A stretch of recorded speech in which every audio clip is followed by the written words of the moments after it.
Good morning.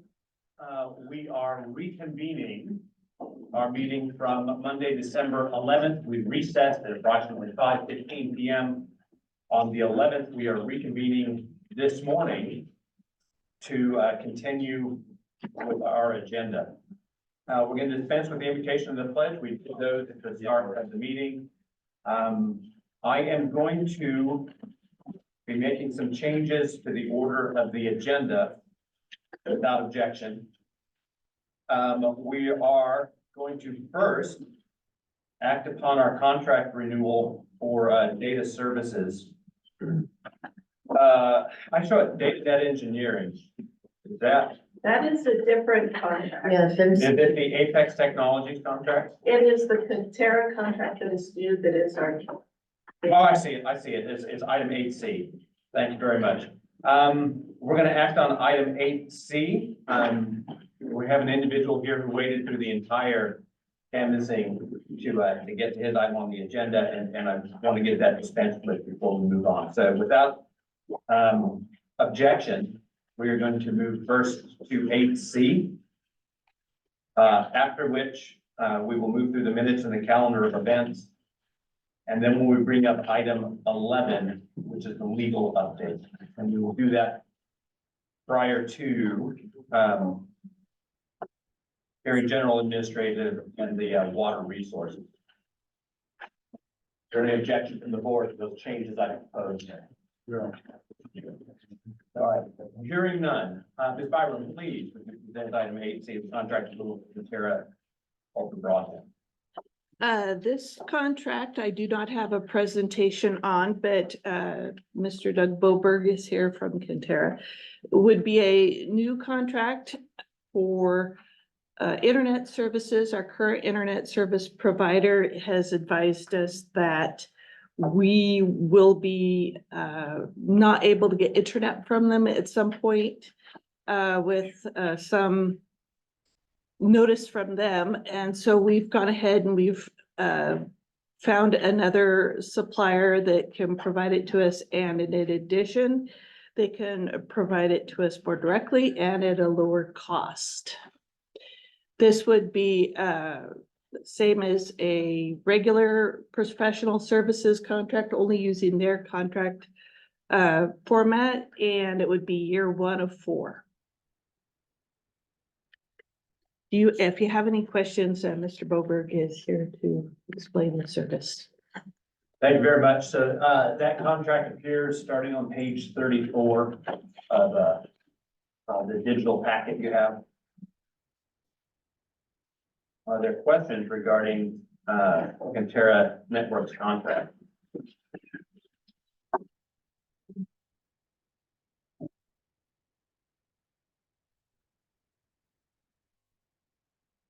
So to be clear, it's not in the short written book. It's in the electronic copy that we received prior to the board meeting. Did you need a copy, Mr. President? Are there any board members requesting a copy of that before we act?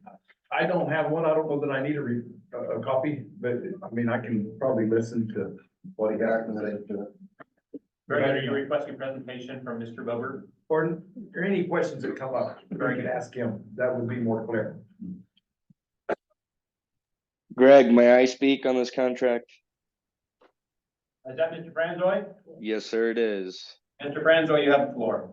Okay, so this contract here will actually be coming in at about a 25% cost reduction from what we had prior. Since it's business direct internet, there's not going to be, single family residencies or other people on the network. So the network is more secure and less susceptible to being compromised. Also, they're waiving all our installation costs. It actually is out there on the road. If you take a right after you exit the front gate, quite a while is the existing line. They're actually going to wire it into our main building, SCADA, and then into our mechanic shop, which will benefit us highly in the future as we move forward with new automated systems. We're going to want, tracking all of our repairs and maintenance costs and stuff in the mechanic shop. Therefore, they will need internet out there. And we're getting twice the internet for 25% of the cost. So, 75% of the prior cost. And then I'm done there. Thank you, Joel. Thank you very much.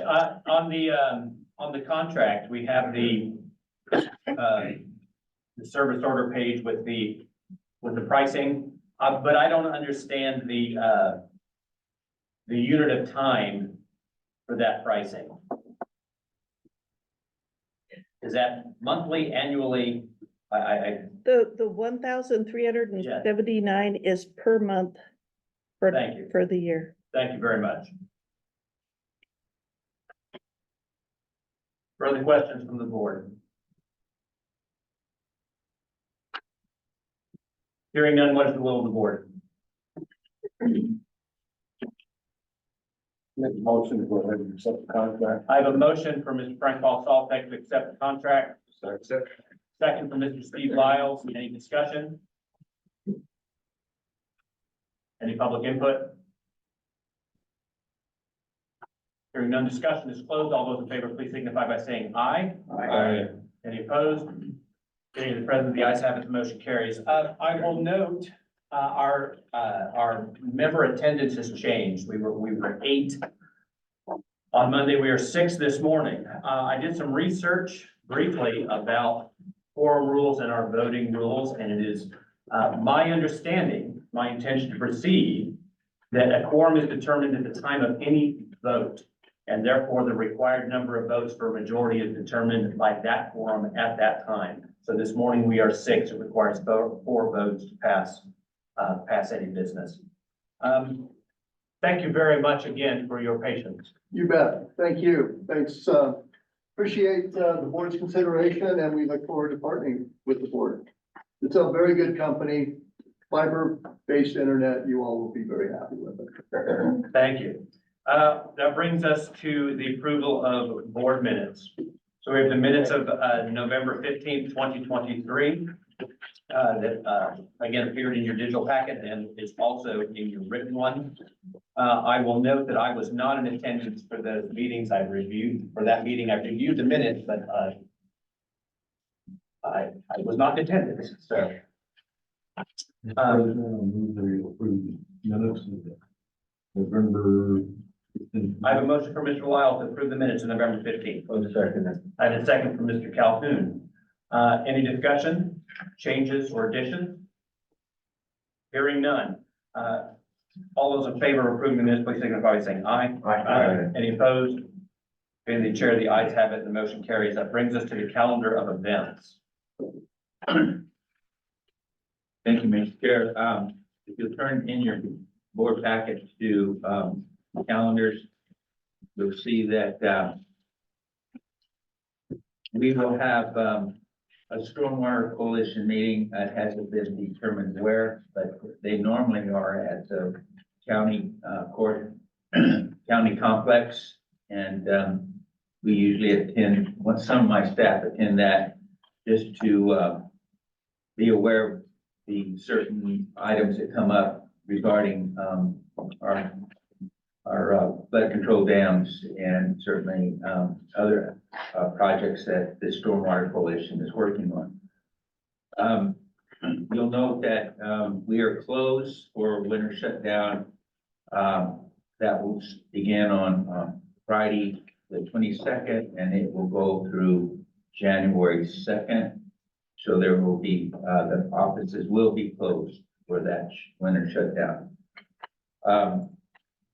We plan to have a regular scheduled, January board meeting on the 10th of January, and that will begin at 9 o'clock.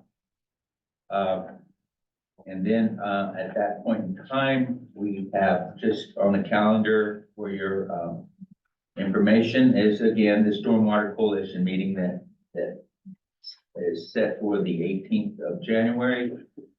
And then just want to bring your attention to the fact that we have, at least signed up right now, but we need to know if there are, board members interested and staff members interested to go to the Irrigation Leader Workshop. That is, held between January 23rd and 25th in Chandler, Arizona. And for those new board members here, that will be taking over. This is a very good opportunity to, learn about how, managers, board members, staff work together. There's several different, topics that will be, discussed. Training for employees, managers, water rates, fees, alternative revenue streams will also be discussed. Competitive wages, benefits, succession planning, all of those kind of topics will be discussed at this meeting. So it would be important if you are interested in attending to let Naomi know so that we can provide rooms and reservations. The meeting is held in Chandler, Arizona, so it's really easy to get to. And it's, again, something that I highly recommend to the new board, that they go and attend this. That's it, Mr. Chair. Thank you very much, Mr. Esslinger. So there are two items I'd like to discuss with the board. The first is the board meeting on January 10th. Mr. Lack notified me this morning that he is unavailable on the 10th for the days shortly thereafter.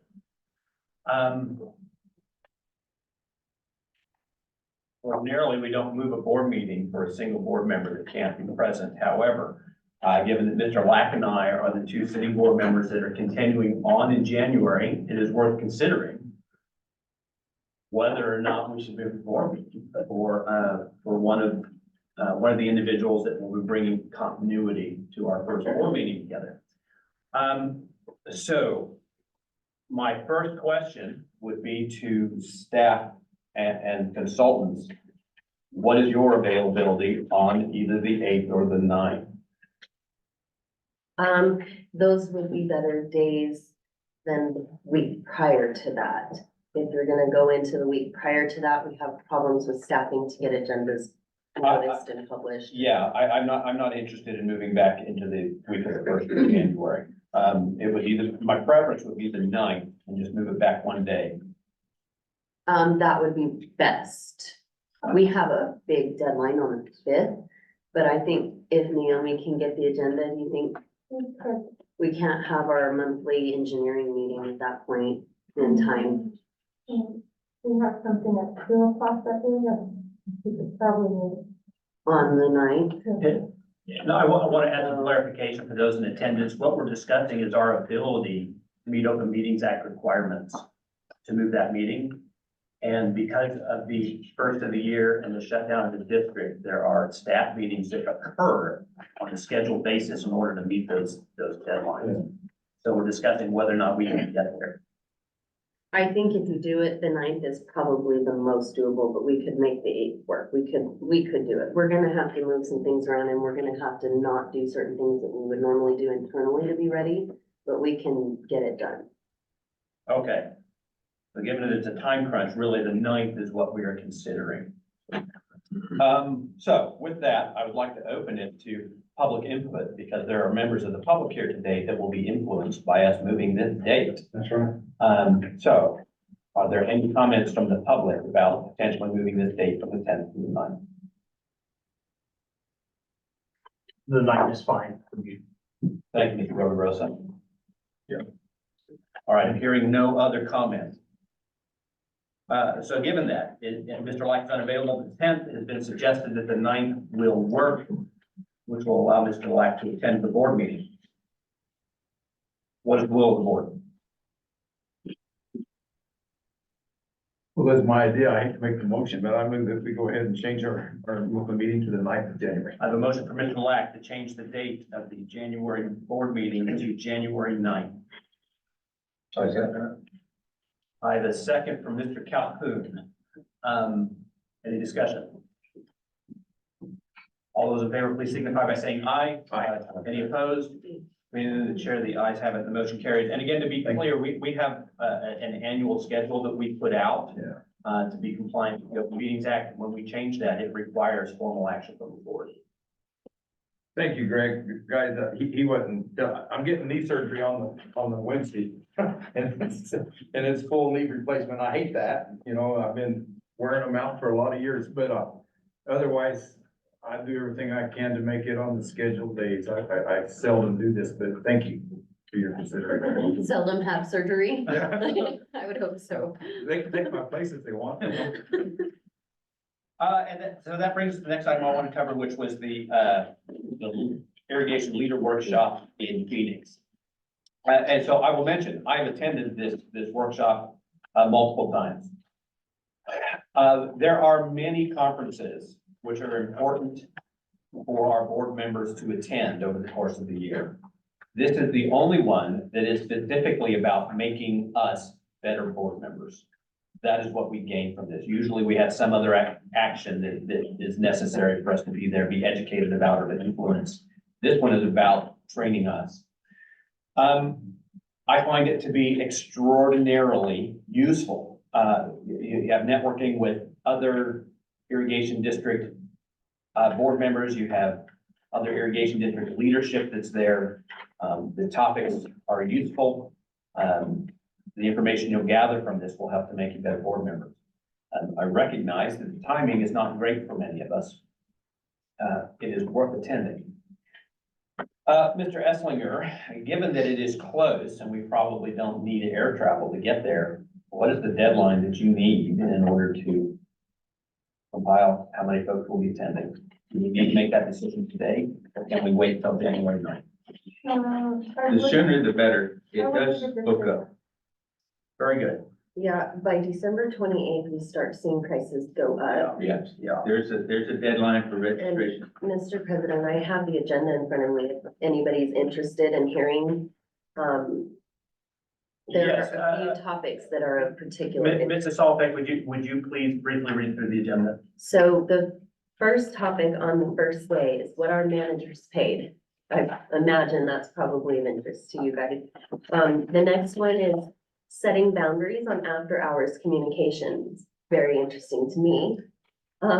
Training for how to be successful board members and managers. General manager succession plans, case studies. Lots of those kinds of very relevant topics. So at this point, I'm going to open it up to public comment, and specifically what we're trying to figure out is how many individuals we need to agree to travel for. And I recognize this is something that you didn't come prepared to really consider today, and I'm asking you to provide input, in the course of 5 minutes. But the timing is what it is. So questions or comments? Mr. Roby Rosa. Mr. Roby Rosa is interested in attending. In a moment, Mr. I'm sorry, Joe. Greg, I'll be speaking at that irrigation leader as well, so I have a topic there. So I think that'll be very informative for the new board to see kind of what we've done over this past 6 months. It'll be put in my presentation. Thank you, Mr. Franzoy. Mr. Colquitt, you got a comment? To be blunt, that'll be a little difficult for me to get away then. So I'm out on that one. Very good. I'll have to check my schedule. I'm not sure that they get, but if I'm available, I'll look at it. Thank you very much. Let's hold a place for that. So in Yeah. the event that a board member tells us that, we will book it and then cancel within the time where we get the refund so that we hold your place for sure. So That'll work. we've got at least 2. Mr. Hernandez, you got a comment? Yes, Mr. President, Carlsbad Irrigation District will be once again sending its manager to that meeting. We found it really helpful. I've had 5 managers in 8 years. And it's always helpful for various board members. Our new board members have always attended that, and our manager attends it every year. To echo what he said, Chairman, the greatest thing, guys, that I found at these meetings, being a new board member many years ago, was that you get to crossfire with other board members. You just won't be talking to matters and stuff, but you'll be talking to people like you, and you can ask them, what have you learned? What do you like to learn? What do you think is your biggest challenge? You will get a lot of crossfire and good experience and assistance from people just like you at those meetings. I found that very useful. Kind of keep that it's a lot of help to be in the place that you're at. You'll find that yourself is not alone. There's a lot of people like you. I will attend. Mr. Sloan, thank you very much. You can go ahead and say me one too. I'm not 100% sure yet. Very good. I will also plan to attend. When we cross from 4 to 5, how much corrupt is that going to add to our planning? Just a letter to the AG, I'll take care of it. Thank you very much. And depending upon what you might consider doing as activities, I might notice. Depending upon how you look at it, I might put notice on the front door too, right? But I can take care of those. So we'll have a quorum, we'll plan for a quorum at the conference. Very good. So my recommendation, based on what I've heard, is that we authorize travel. We're up to 5 board members, and how many staff members do you need, Mr. Eslinger? Probably at this point, 3. That we authorize travel for 5 board members, up to 3 staff members, and our legal consultant to attend the irrigation leadership conference. I move on board. Yeah, I move approval for those numbers. A second, sure. I have a motion and a second to approve travel. Any discussion? Would you read back what we had there for the motion, Mr. Eslinger? We have, those planning to attend the irrigation leader, workshop, 4 board members. 5, excuse me, 5. 3 staff and 1, legal counsel to attend. Very good. Any further discussion? Mr. President, one thing, so primarily for the newer board members, if you mind, Please. can I address them? So, in the legislative season, which is typically starting very busy in January and going through February this year, it'll be a short session, 30 days. I typically get very busy, so they will approve my travel, but occasionally I have to back out and instead go to Santa Fe or handle other meetings. So we will often have to balance that up at the last minute. So if I can, I attend with you. If I have to be somewhere else, I go somewhere else. Just so they understand what my schedule looks like. Thank you, Mr. President. Thank you, Ms. Stalbeck. Any other discussion? Hearing none, discussion is closed. All those in favor, please signify by saying aye. Aye. Any opposed? Being the president, the ayes have it, and the motion carries. Is that what you need at this point? Yeah, thank you. All right. Dr. King, I see you on the line. We are tabling your item 7 until after we do item 11 and item 8. Can you make that schedule work, Dr. King? I certainly can. Thank you very much. So that brings us to item 11, which is our legal update. This is all. Well, I'll go ahead and hit one thing that Gary missed as part of my first opening. Typically, for the benefit of the new board, I have a list that I bring to the board meeting every month of things that the board needs to know about that I will need their direction on likely. There's an open session list and a closed session list. So in December, that list is always very short. You can see I have 4 in open session and 6 in closed session.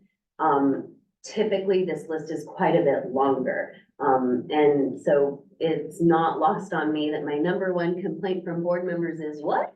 Sam goes on too long. It's in nature, the reality for EBID, this is how many things we have going on.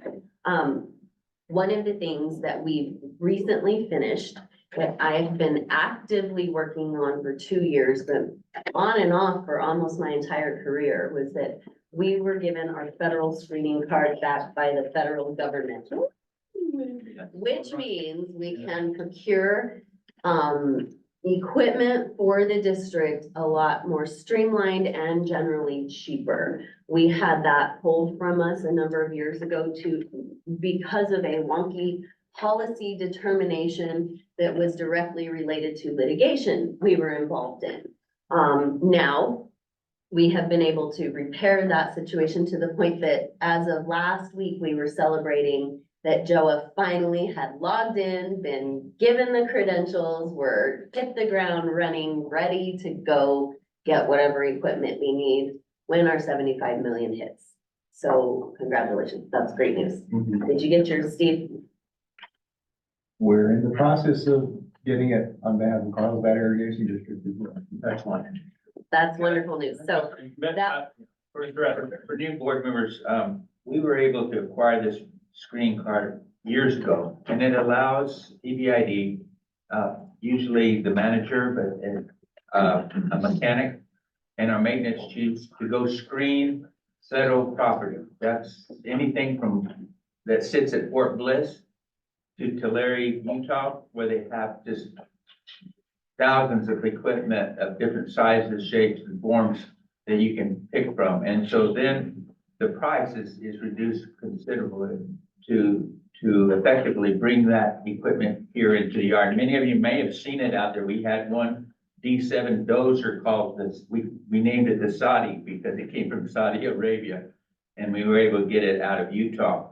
So the screening card is something that will give us that capability to go in and look around Fort Bliss, Parliament, any place where we think that there's a grader, a piece of equipment, a backhoe, an excavator, and it may be a painted army camouflage, but it is we are then able to acquire it much cheaper. And then also we have to include if we go get it ourselves or we have it shipped to us. But that's what this federal screening card allows us to do. Thanks, Mr. Edmund. All right, so then, for my update, my standard update, first we have Maui draft guidance out. And so you'll recall Clean Water Act case, the Maui case was the one that said you can put some water into the ground, and if it moves with sufficient time, and there's all these factors, right? How quickly it moves, how much it dilutes, all sorts of different things. If it reaches a water of the United States, you need a federal permit to do that. So that case was kind of a setback for anybody who's in the groundwater use or recharge business, for example. And so everybody was waiting patiently and thinking Sackett, the Clean Water Act decision, could potentially have a good impact on the Maui case, even though Maui kind of came out using the significant nexus test that we didn't like. We thought Sackett from the Supreme Court might stomp on that. Well, instead, what the agencies, the federal agencies, again, our EPA and the Army Corps of Engineers, what they did instead was they doubled down on their initial position. And so they've said, oh, we went in and complied with the court's rulings, and here are the new rules. Well, the new rules aren't exactly what we hope to see. Our deadline to provide comments on that is December 27th. What we typically do within EBID is we look at whether we need to comment directly or whether we can work through one of our two national lobbyist entities, NWRA and Family Farm Alliance, to provide comments separately. Provided I have time, it looks as though we will need to file our own comments in this instance. We will probably talk more in closed session about why, but I expect that Family Farm and NWRA will likely be commenting in some capacity too. I have already provided some general comments to them in that capacity. So that is Clean Water Act, that is federal permitting. And so for the newer board members, federal permitting is always a problem for us. It's very expensive. We don't have the staff to do what we already need to do, let alone added layers of problems like this. So we use our lobbyist entities to try and keep ahead of those issues. In this instance, these rules, if they were to take effect, might have a direct impact on EBID immediately. So, And so to be clear in the permitting, this is permitting for discharge of water. We're an irrigation system. We have discharges that return directly to the river in terms of surface water. The Maui case is talking about discharges that go through the groundwater and then reach that surface water system. So that would be after we've delivered it to your farm and your deep percolation returns to groundwater and then hits a drain or any other thing. We do not currently need to permit those discharges as an irrigation only reclamation project.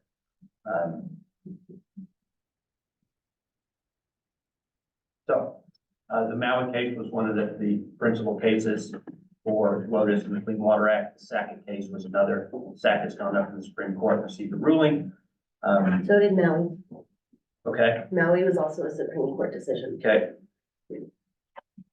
So now there is the rulemaking process, which happens at the federal level, and that, we often have to comment on. So that's what we're working towards. Thank you very much. So rules implement statutes and court orders. They're the agency's way of saying, this is what we think we're supposed to do, and here's how we're gonna implement it on the ground. And directly, here's who you need a permit versus you don't, kind of thing. Here's how we decide that.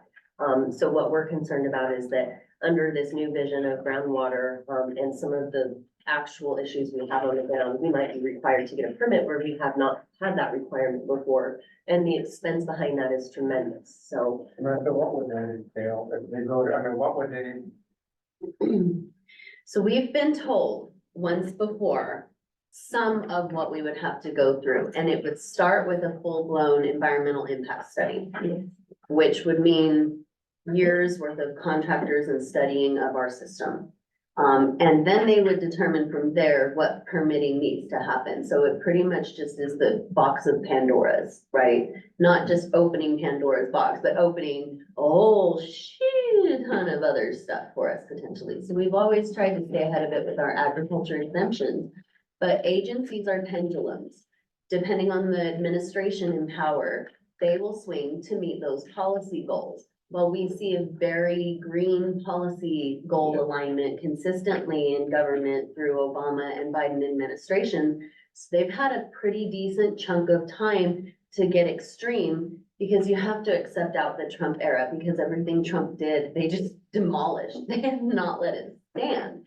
So you've got this pendulum that stayed over here. That's essentially what we're working with. But you have a Supreme Court that's very much over here, right? And so they bring it together. And somewhere in there, we essentially fall. And what we're trying to avoid is having this whole full-blown, we need to study your system before we even figure out what you have to do. Ideally, we would go through an MPDES permitting process quickly, but it's not the expense of the permitting process that's really what gets you. It's the continued maintenance and reporting that's required in the ultimate permit you achieve.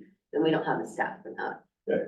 Sam, I think my fear, I'm gonna say this, is what I don't want them to do is tell me how much nitrogen, how much phosphates, and that's what that's really about. When you get down to it, they're gonna do that assessment, and they're gonna go back and say, okay, you're out of compliance here and here, and you just got way too much going into the aquifer that's causing downstream problems. So now you can't use but 20 units of nitrogen on an onion crop that may need, like a pecan or something, that may need 300. And That's that's the an reality of important that crap point right for there. purposes of our comments. When I file comments on the federal level on behalf of BBID, we try to the greatest extent possible, lump in those farmer issues with the irrigation district issues. They're not always the same.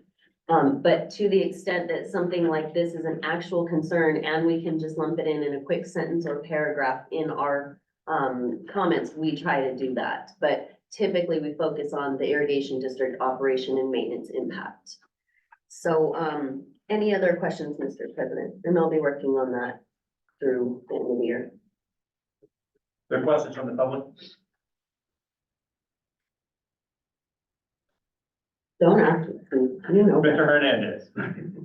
Just a comment, last Friday on the NWRA Federal Affairs call, the Maui issue came up, and, strong comments will be sent by NWRA.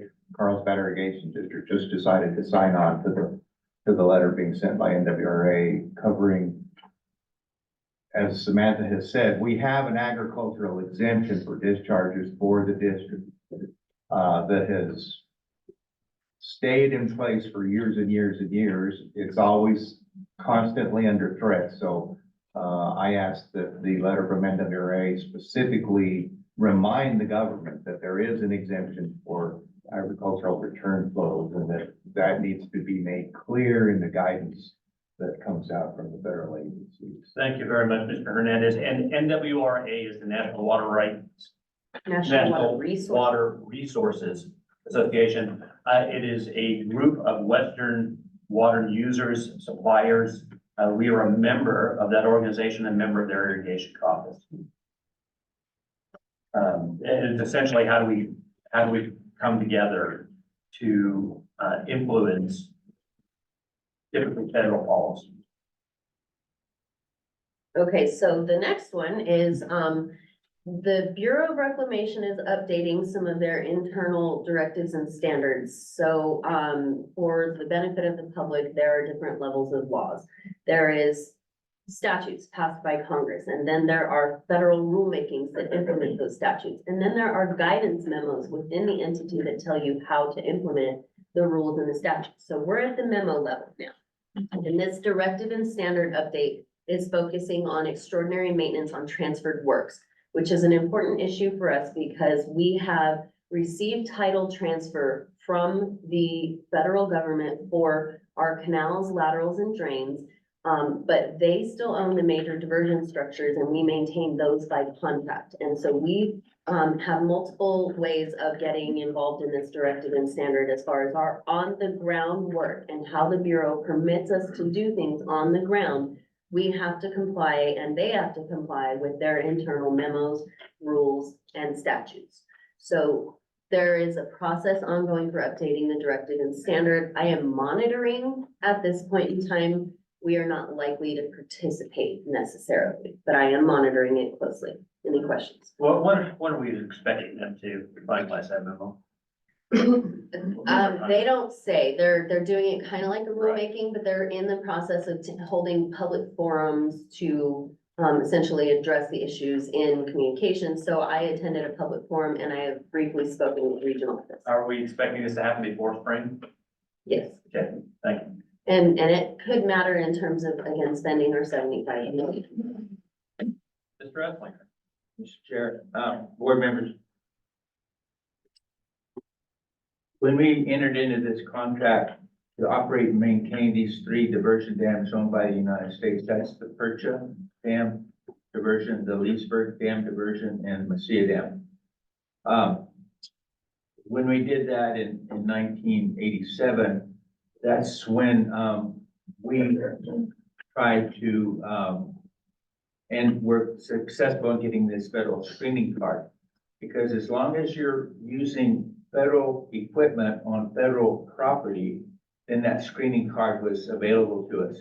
When we took over operation and maintenance of the canals, laterals, and drains, and they became EBID property, they found this clause that said, no, you don't get your federal screening card anymore. So our argument since that time has been, wait a minute, you want us to do extraordinary maintenance of these 3 diversion dams. I need the equipment in order to get under these bridges, under these structures, build, make new gates,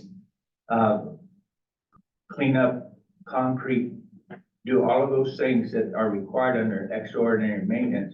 Now we have the ability to at least depart some of the equipment, scaffolding, whatever I need to get under there and work on those dams. So again, the screening card really helps there.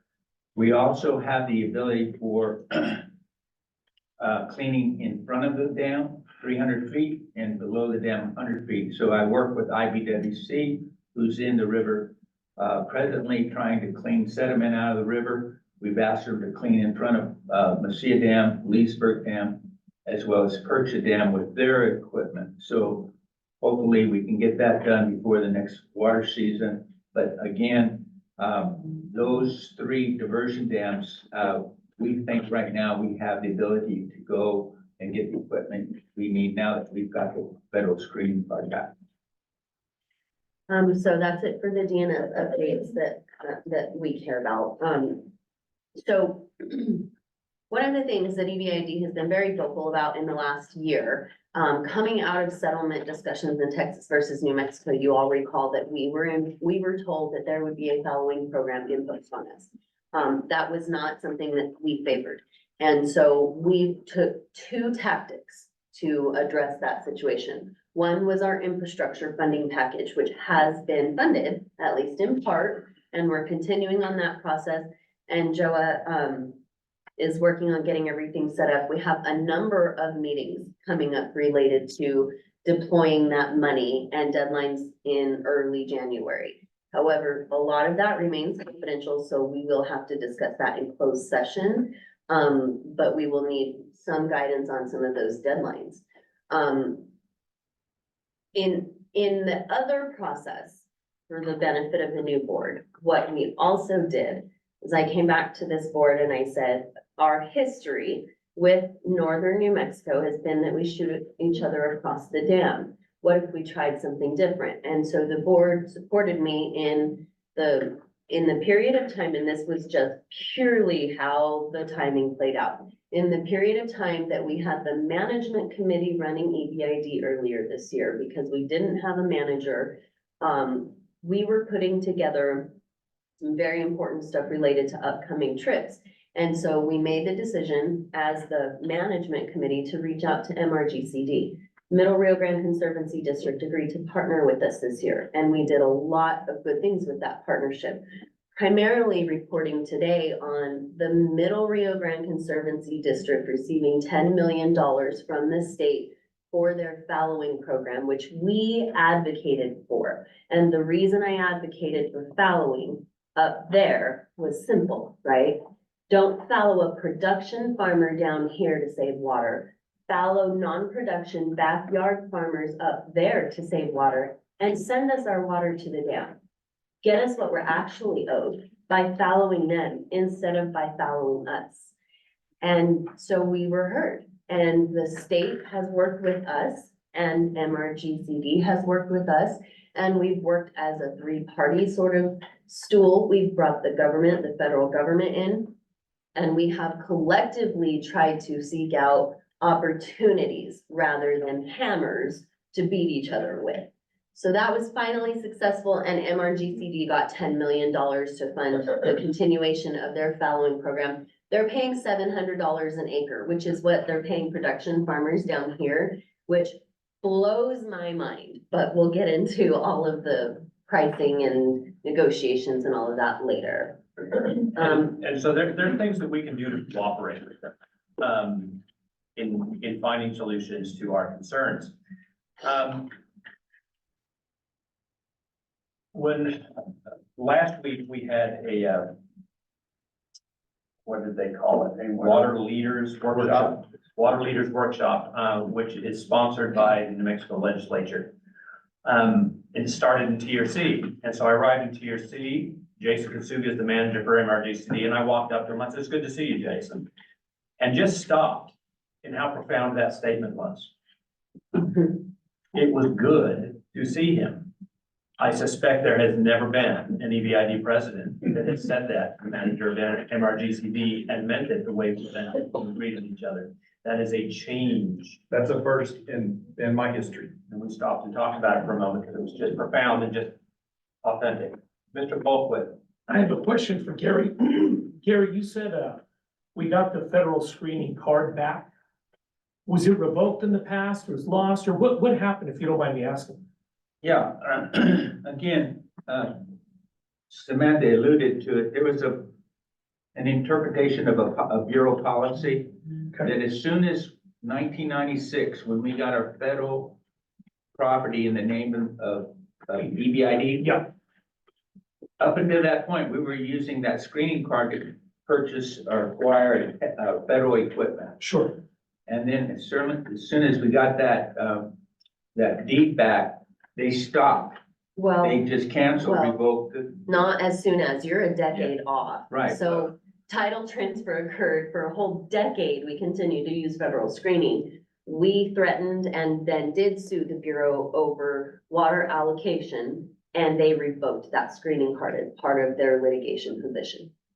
But it was slow in getting federal equipment after we got our federal facilities back. And we just have been pushing them to receive that card again, and we just went through the new process that they have established, and we've gotten it now. Okay. And it took us 2 years of actively working on it, right? We've been kind Applied of, for the card. we've been kind of lobbying them and saying, hey, this isn't fair, you should be doing more. It took 2 years of solid work and meetings and focus on this to actually get them to come around. So One of- that is a big win for us. Now, one of the issues also is that we also have the ability to screen state equipment. That's through, Department of Transportation. Anything that they turn over to the state, to the GA, Government Surplus Administration Office in Santa Fe, we can get some of that equipment. We've acquired pickups, we've acquired a mechanic truck, certain things like that, that we can get. We can just go up there and get it. But you have to go now, the process has changed where you go through the New Mexico GSA Administrative Department. And then you ask for permission to go to federal yard, and they give you a letter and you go. So we have that process now in place. So the other thing that I'm working on currently is setting our legislative strategy for next session for the New Mexico legislature. And so in December, I start meetings with fellow lobbyists, other ag lobbyists, others who work with irrigation districts, lots of attorneys.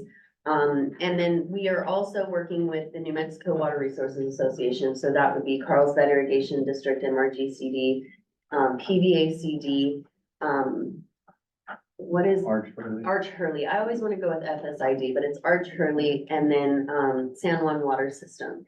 And so we will start our meetings to nail down legislative strategy. Now, one of the questions I received after Monday's election was, are you sure you know what your legislative strategy is gonna be? And I don't.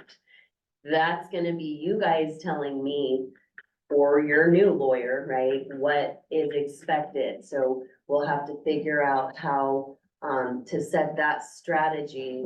Currently, I have punted on meetings except for next Monday. Haven't punted them yet. All right. Well, And let me just say this too. Ideally, we would not make any knee-jerk reactions or any sudden movements, right? So assuming you want to go in a different direction, what I'm telling you is don't take a hard right going 90 miles an hour down the road. So ideally, the direction of EBID would be fairly consistent with what we've done in the past. And that's easy for me to deploy. And it's a 30-day session. So the good news is you're not gonna see tons of directly related water bills, but you will see all appropriations bills related to water, and that's where some of the rubber meets the road. Arguing over whether the state engineer should be funded at a certain level can impact whether they're able to police you on the ground, right? So we would probably be well served by having a discussion with the public who is here today to give me a little bit of direction on what their hopes and dreams are for the New Mexico legislative session. To the extent that this is feeling like I'm putting people on the spot, that's not the intention. I want to ensure that we're carrying forward what you would like to see happen. We do not intend to put anybody on the spot, and it's possible that some of them would like to have separate offline discussions with me, which is also appropriate. yes, it is. Not, Sam, just money is all on a 30-day session. Right, 30 days money only, but again, it could have a big impact. They can't, because we got a lot of money. But anyway, just so Right. they know, we talk about other stuff, but really it's money. If it's not got money attached, they're not gonna jump on it on the 30 days. Right, right. And so with that,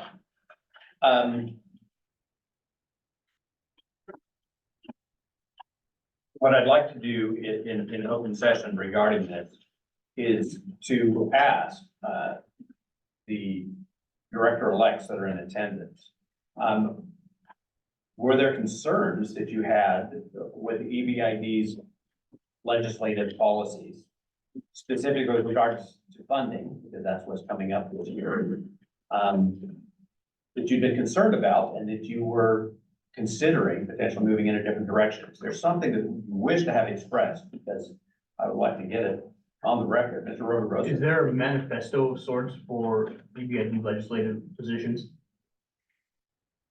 What we typically do here is not necessarily do it in the form of strategic planning, like Farm Bureau, for example, will put out their legislative goals for the year. We typically, since most of our legislative positions are tied to litigation positions, we typically do what I call the sheet of music. So what we do is we will create the talking points for legal counsel that are approved by the board to use in lobbying or the courtroom. And that's after full-blown discussion, usually in the litigation context, in closed session, that we then have this confidential sort of directed to me that I deploy with any consultant that we're using, experts or otherwise, and that we then sort of hand back to the board members. And, you know, if you're ever going in lobbying with us, then that's your sheet of music too. So it keeps everybody saying the consistent same thing. But that's not typically something that we do in public in open session because, again, for example, when you're talking about a fallowing program and the state's asking for money on a fallowing program, the board wants to know in closed session, well, what's going on in the litigation that's driving this, right? And we all know right now what's going on in the litigation that's driving the fallowing program. The state has to cut back groundwater use down here. Well, how are they gonna do that? So that's an easy one for us to say in open session, the target should not be on the farmers' backs because the farmers have not increased their groundwater use over time, but M&I has. So our legislative policy on that front is anything that comes our way that singles farmers out, we oppose it, right? That's simple. It gets a lot more complicated. It does. It's on the fallowing for MRGCD. MRGCD is discussing a fallowing program. So we can hypothetically talk about how things might have gone with MRGCD. I suspect the point that this was initially being discussed, that they would have lobbied their legislators or other legislators for specific funding or the denial of funding to the state engineer, or either evaluating the program or implementing it. Those are things that we would do to support the goals of our irrigation district too, not specifically the fallowing, but for kind of anything that might come up. How does it meet the goals of our district? And are we asking for funding to be increased or decreased in a funding session? In full sessions, you know, what showed up as a bill and how does that impact either our irrigation district or our constituents? And how do we need to approach and influencing those positions? In full sessions, you'll often see bills like, instead of prior in time has the better right, it should be municipal supply has the better right. The whole full-blown change of the law. Obviously, we're gonna be in Santa Fe for that in person, right? In a year like this year, it could be something as simple as, when I go through the OSE's detailed budget request and then match that up to the governor's, have they asked for the same number of FTEs for the Lower Rio Grande, full-time employees, right? If the governor is asking for more full-time employees than the agency itself, that can be a flag that she's got something planned for us. So we start making calls. Hey, why would the governor's office be doing this? And we try to get to our governor's office people. If it's the other way, then we go, well, hey, wait a second, how do you think you're gonna get this past the governor, OSE? And why do you need this many more people? So we analyze things like their budget, we analyze their legislative requests, we work hand in hand with Nathan Small now on the finance committee. We have good relationships with a lot of legislators, and as politics would have it, some bad relationships with some of them, right? So that all feeds into our strategy, primarily led by the litigation positions. So that's not a great answer to your question, Mr. Wilby. We'll also kind of give you a piece of paper that says these are all the positions. First of all, very fluid. That said, in terms of how are we guiding these sorts of things, the board does have a set of overarching principles that have been consistent for years, and we always relate back to that. And we'll go through those in closed session in Yeah. detail. And try to review how are they meeting the general roadmap that the board has approved for how we approach either a litigation concern or a legislative concern. Is that helpful? Beyond looking at the OSC, what other funding could the state possibly have that affects EBID? So a good example right now is that there is a coalition that has band together to require paid FMLA for 6 months. And that would directly impact EBID's budget in a big way. If we had to pay our employees when they're out for 6 months straight, but we also have to replace them because we already don't have enough employees. That's a big one. So what I actually do is watch the basically the bill list every day. And I have to go through and keep notes on when they're revised and certain ones that apply to us and updates. And if I ever need, let's say something random comes up and it's like, for example, Healthy Soils Act a few years ago was really interesting for us for a few reasons.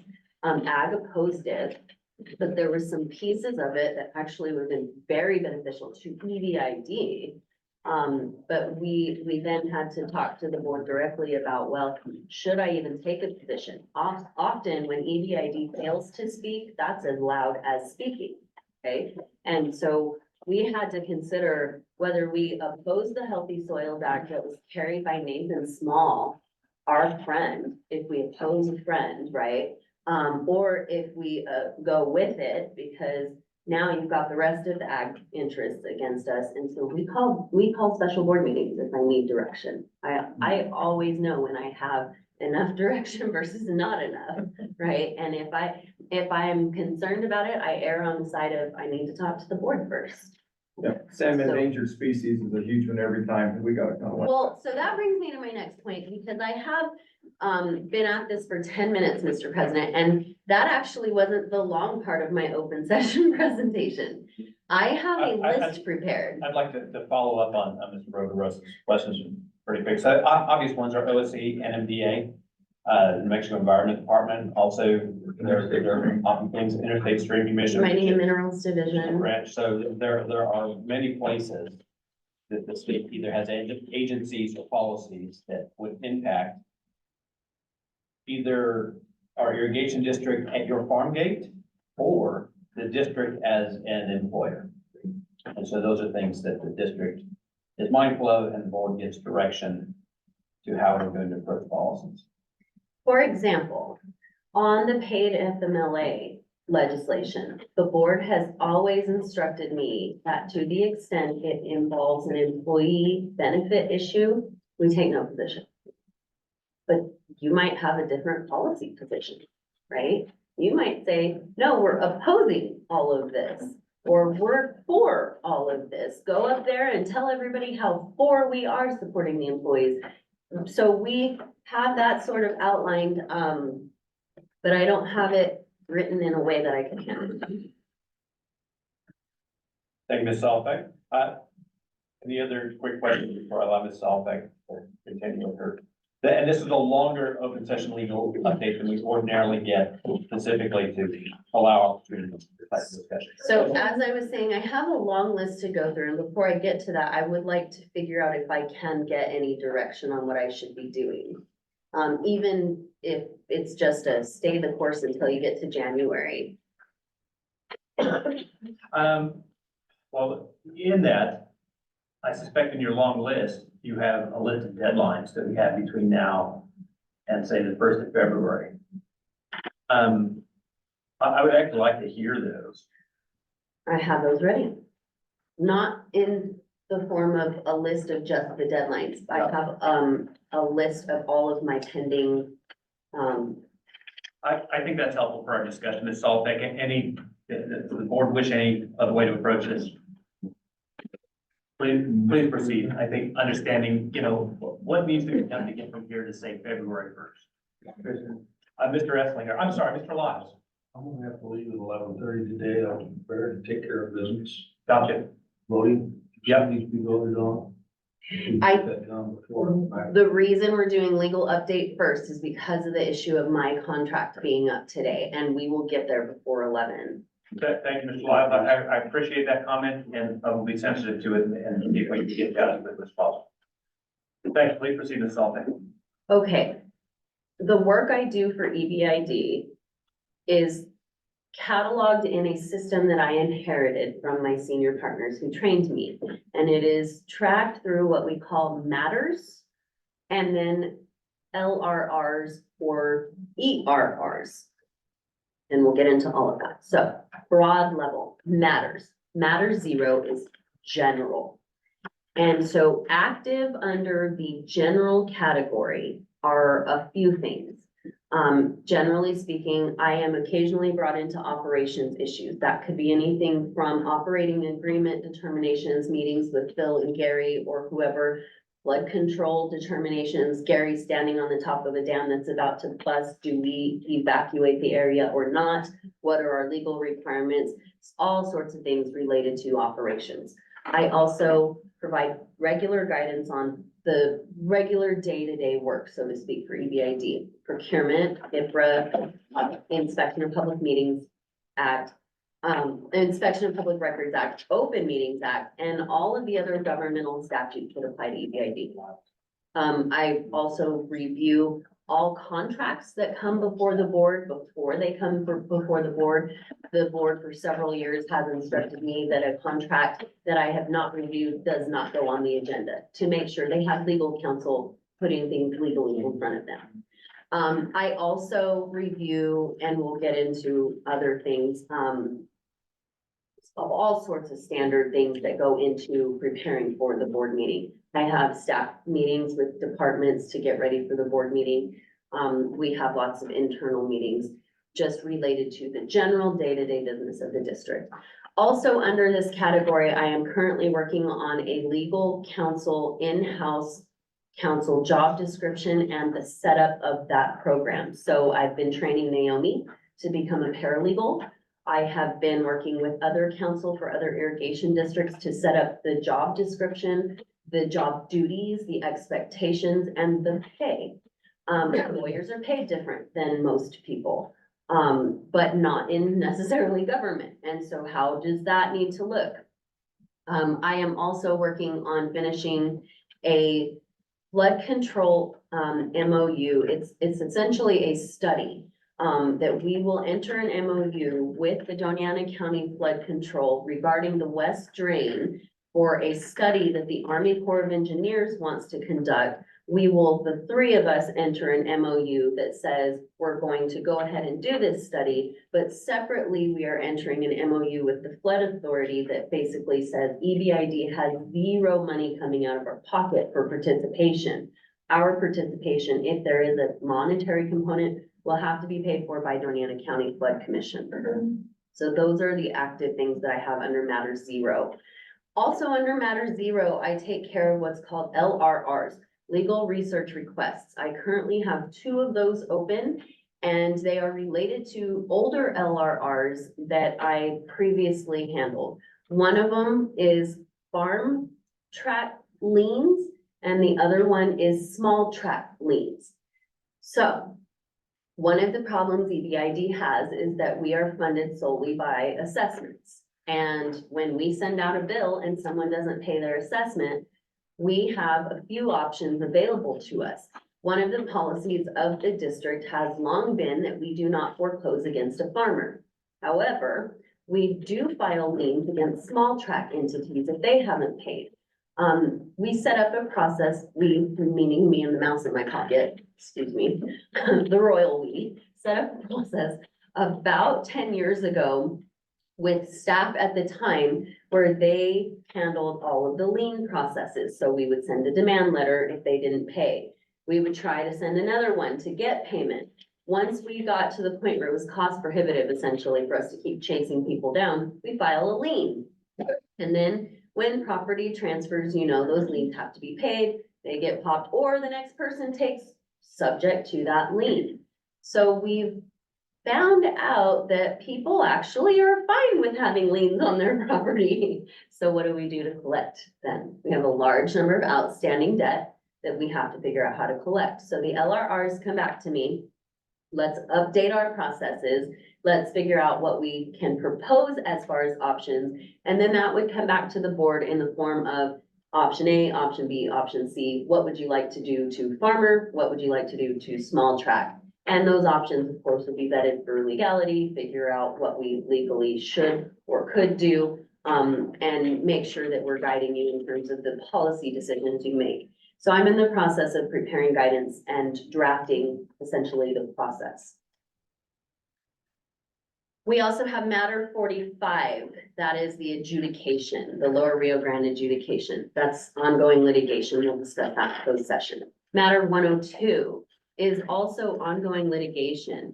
That is related to a flood control structure that EBID constructed and otherwise built out a dam on it, but we only hold easement title. There is a fee title landowner underneath us, 2 of them.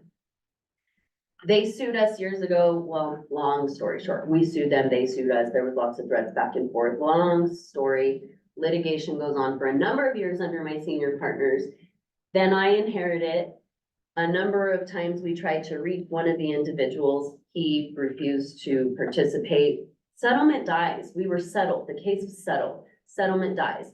Earlier this year, settlement was revived and we were threatened with suit again. We are working through both of those settlements actively with one, a little more chaotically with the other. More detail on that later. Matter 104, this is my policy and legislation matter. This is where I set legislative priorities. I meet with NWRA, Family Farm Alliance, anything that I'm doing policy or legislation wise typically goes under that. Now with the caveat that EBID policy issues are handled by Matter 166. And that was the assignment to overhaul completely the EBID policies a few years ago. And that one was started and stopped. I am currently on hold on that one, primarily due to the board's recognition that I have more than I can actually accomplish on my plate. So we would love to overhaul our policies. We have started the process. In fact, I actually got pretty far into the process of organizing things to be updated. Have had to put that on hold. Matter 108, this would be, it's odd. It's the Endangered Species Act matter, but also I do IBWC issues under that one. This is primarily where we watch ongoing rulemaking related to river management, also Endangered Species Act issues, and we're currently in the development of a habitat site for endangered species at the Mesilla Valley Bosque Park.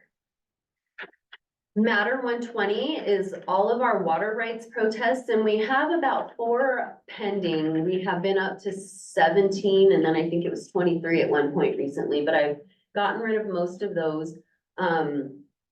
Also, I'm not calling out who opposing counsel is on all of these. I could, but Unnecessary. I don't think that that's, yeah, I don't think it's necessary, but it will play if you guys need new counsel. For example, some of the attorneys you might be able to go to are actually opposing counsel on some of these, so you would have to navigate that.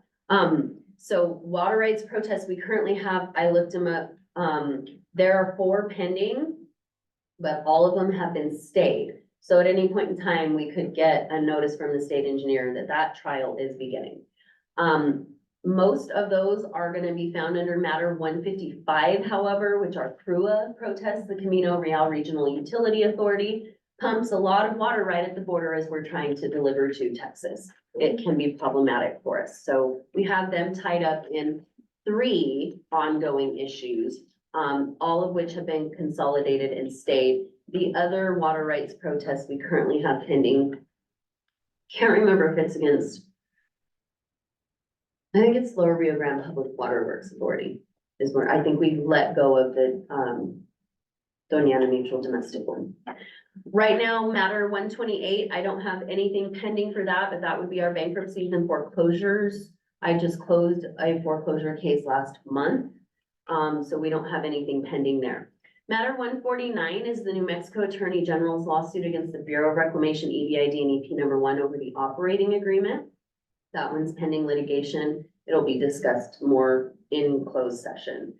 Again, I covered CRUA protests. Matter 158 is Texas versus New Mexico.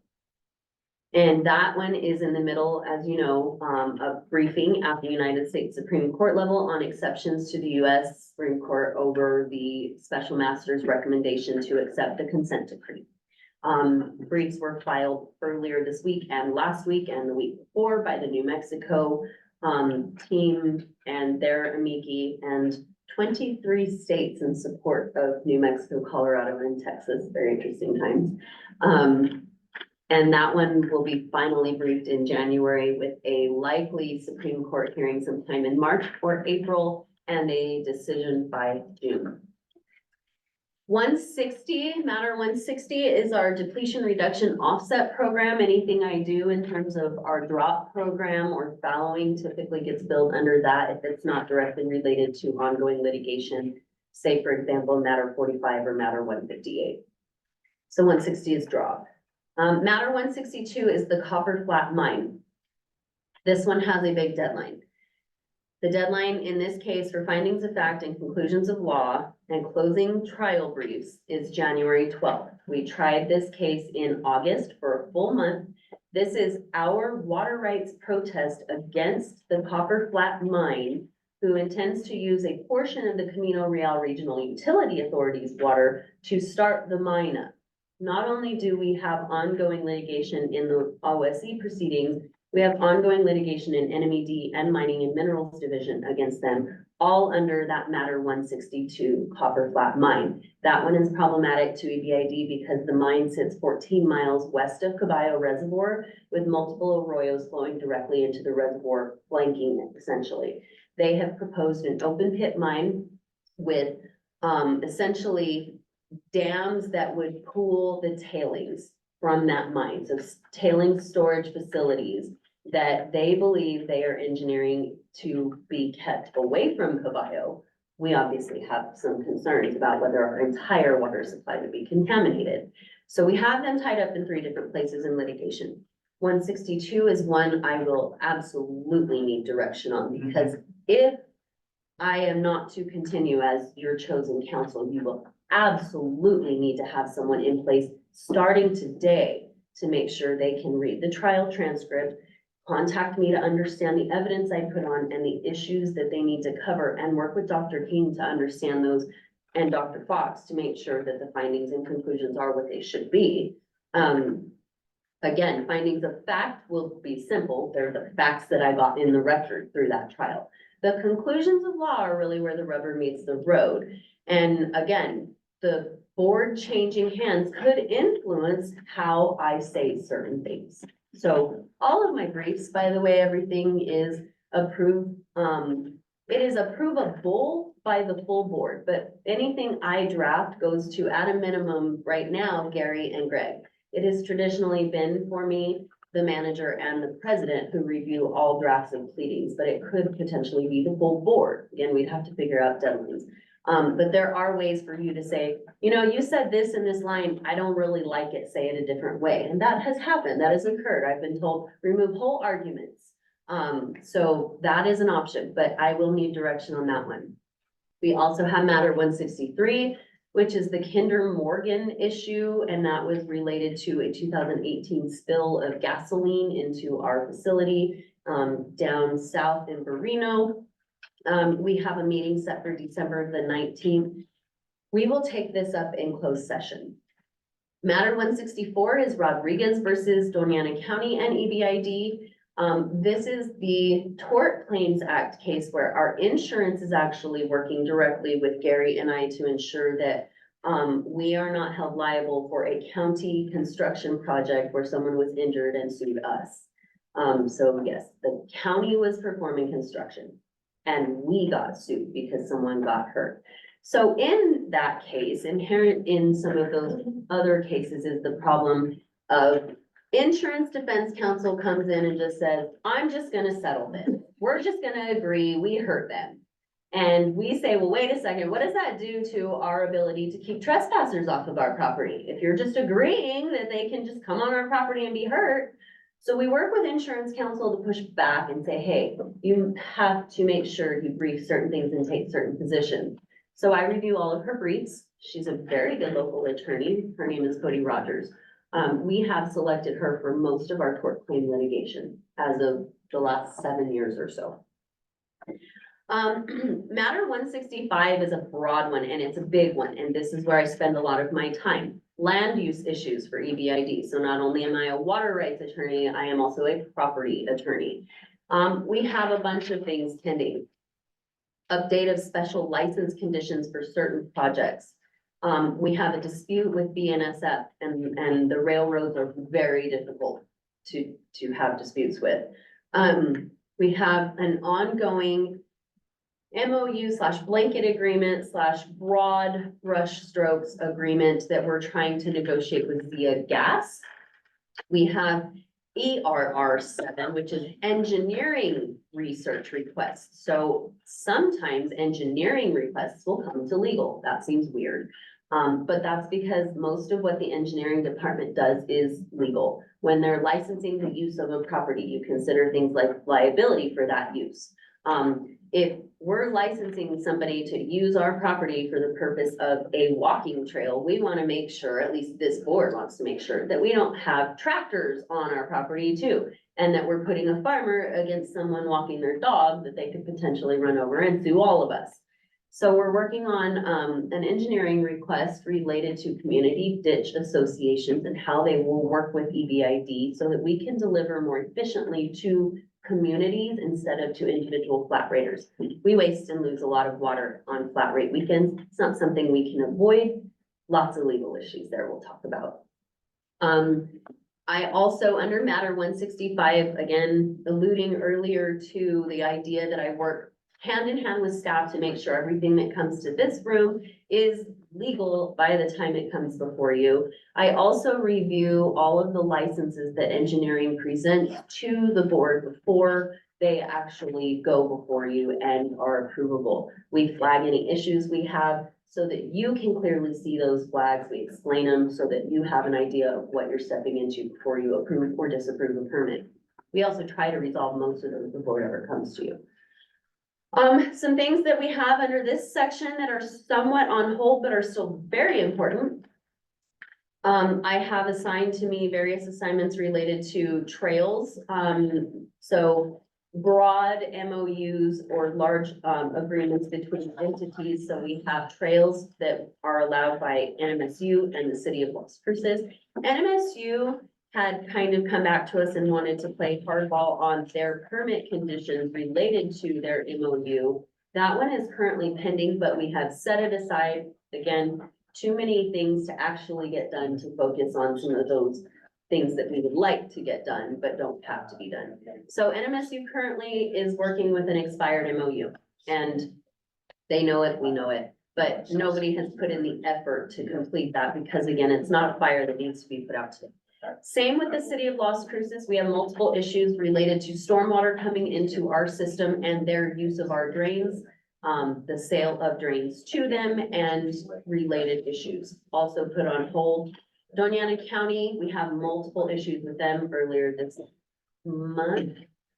I finally received notice that they released us from a lawsuit that they actually had filed against us this summer, but never served us with. So lots of issues like that, like they sue us and get a bunch of court orders in place. Then we randomly find out we've been sued. We call their counsel and they're going, what the hell? And they go, oh, never mind, we'll let you out. So just got rid of one of those, but also under land use issues, broad issues with Doña Ana County.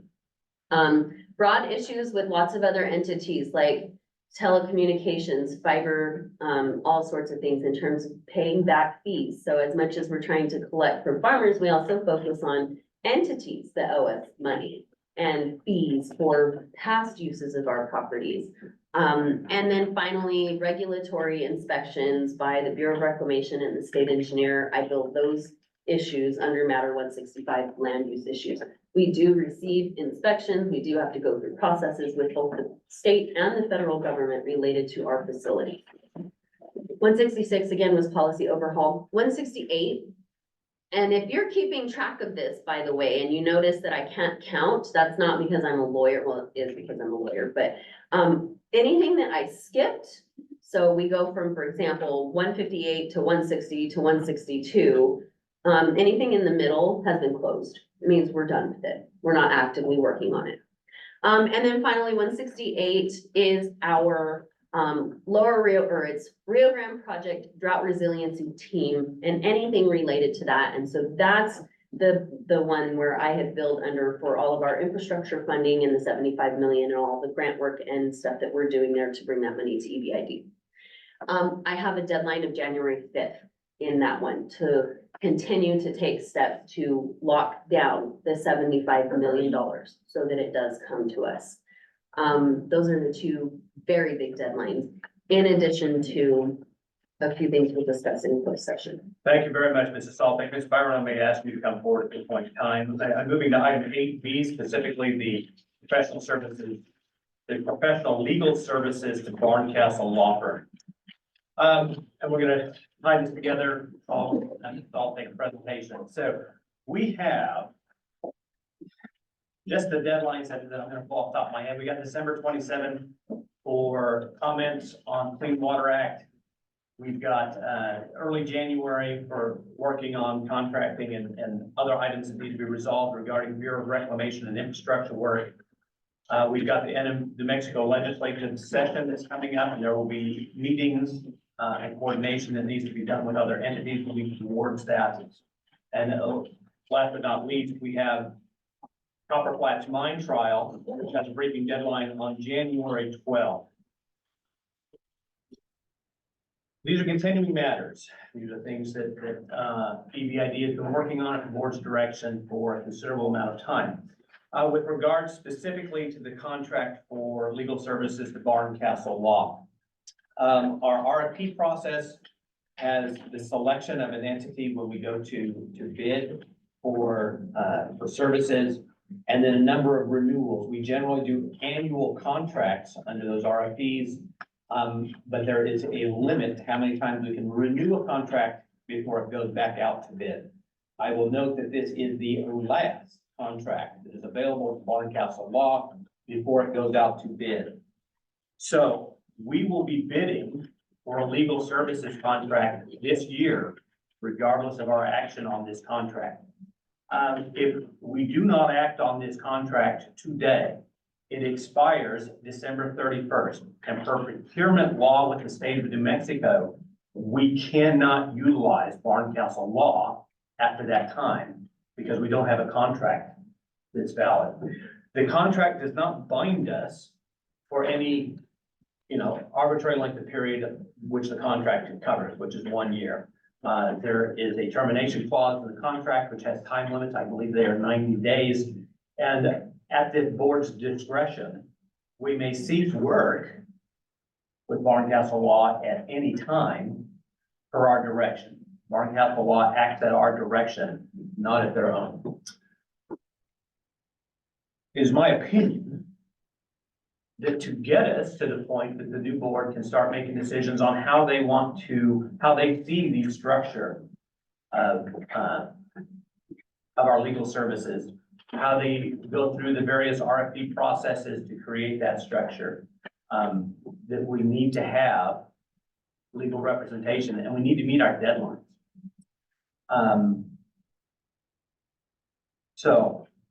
Mr. President, I forgot one meeting that might be of importance to the public, and that is that I'm meeting next week with 2 large irrigation districts, one out of Arizona and one out of California, related to setting up in-house legal counsel. So I would need direction on whether to continue to do that. Thank you. So under the discussion of this contract, what I'd like to do, with the board permission, I'm going to open this to public comment. So that specifically, if there is guidance, if there are, how to put this, if there is input on how the board has guided Barncastle Law and how we're expecting her to follow our directions over the next 45 days, if there's significant conflict there, we need to hear it. We need to hear it. And so I'm going to be opening it to public comment for that. Can I preface that too? The goal would not be to do something that you guys don't want me to do. Right. And if we need to talk about that in open session or closed session or separately, the goal would be to get me the right direction today. So I'm not acting in a way that feels like you're locked down if and when you decide to go a different direction on whatever the issue is. I've heard no suggestion from any member of this board that the intention is to lock the gate on the way out. We are not trying to bind an incoming board with a decision that they're not interested in pursuing. So that's a big reason that I have asked you all to attend today. And also, because there is a change and the new board is not yet sworn in and seated, there are some ethical obligations for Mrs. Barncastle that she is trying to meet as a lawyer. And she needs to ensure that she's not acting in a way that is contrary to what the incoming board's political will be. And so I'd like to somehow get that stated clearly so that, we can act, that the entities that we act with know that they're not about to have the rug pulled out from them either. I would ask, to start that discussion with either a motion to approve or disapprove the contract for legal services to Barncastle Law, and then the rest of it will be in discussion. Greg, I have some public comment before you guys make a decision. Thank you. I'll be sure to recognize you, Mr. Francois. Yeah, so for the, Mr. Francois, I'm not recognizing you yet. Oh. Sorry. President, I move to accept the professional service agreement with Barncastle. I have a motion to approve the professional legal services contract to Barncastle Law. Do I have a second? Second. I have a second. I have a motion from Mr. Lack and a second from Mr. Gillis. At this point, before I pull it back to the board for discussion, I'm going to open it to public input. And Mr. Franzo, I'm still not recognizing you yet, just to be clear. Their public input.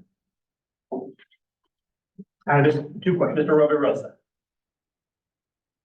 Can I address, Mrs. Barncastle directly, or do I address? So specifically, you're addressing me, and to be clear, in where I deem it appropriate, we will answer questions, but generally public input is one way, and that's you giving us input as opposed to more of an interrogatory. One question is there any clause in the agreement that would prevent us from terminating the contract besides that 30-day advance notice? I am not aware of any clause in the contract that prevents an incoming board from terminating it. And the rules of my profession also, if you come to me and say you are done, I have to take action consistent with that. So that's also the legal profession's rules. Okay. And Mr. President, should I, clarify that you're wrong? No. Okay. Please continue, Mr. Roby Rosa.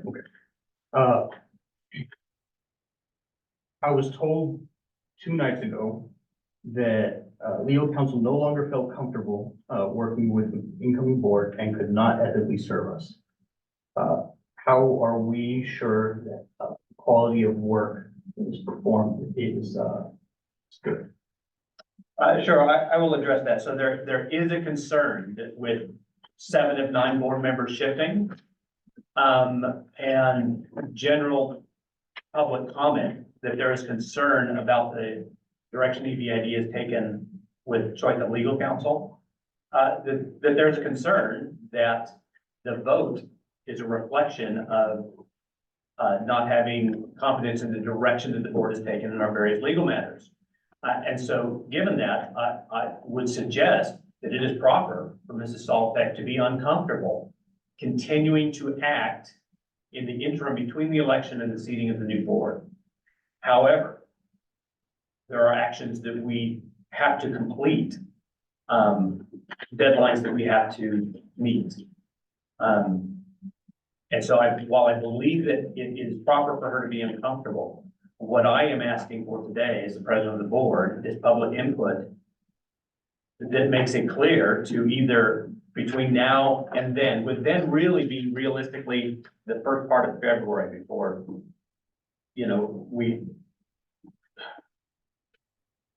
before we can make changes that don't break deadline.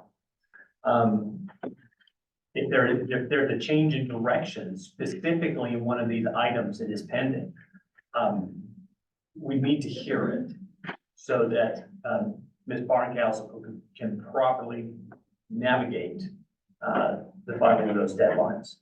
Does that answer your question, Mr. Roby Rose? Thank you. I do think it's appropriate to add some context so that the Mrs. ethical Dahlbeck. issue is clear. And again, to add some extra context to what was said, Rafa, understanding what your campaign promises were, reforming things. I can't ethically continue to do what this board has told me to do, knowing that you might want to reform those things, and I don't know necessarily what you want to reform. So it's an uncomfortable position because I do so much that, you know, it might be that I take this little tiny knob over here and turn it, but it has a big effect over here. And that's what the nature of the concern was, that I did not want to take any action in the interim that you guys thought would be inappropriate in the long run.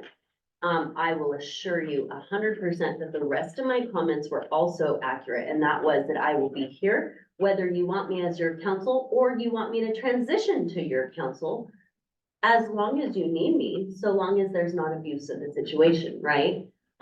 So abuse would be something like assuming I'm gonna work for free. Assuming that I can receive phone calls from you guys at midnight. There's boundaries, right? But what we have to do is make sure however we're transitioning is appropriate.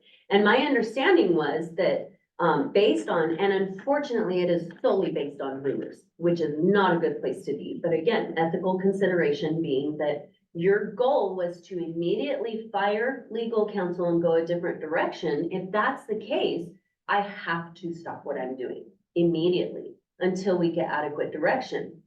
Therein lies the conflict. I also have to, as a lawyer, avoid taking action or failing to take action that would cause irreparable harm to the entity. $75 million being lost is irreparable harm. But some of what has to go into what we're doing, I probably would need meetings with you guys to ensure that I'm saying things the right way. The goal here today is to not put fear in anybody's hearts. The idea should be that you should feel comfortable that if you really want to go a different direction, you have at least someone qualified to help you go there until you're ready to be done. If not, if your goal is to be done today, I advise David this morning, pay attention and take a lot of notes. I have a lot for you. And that's also possible, and with the ability to call me right now, currently through December 31st, right? That's not a long time to transition, but it can be done. It absolutely can be done.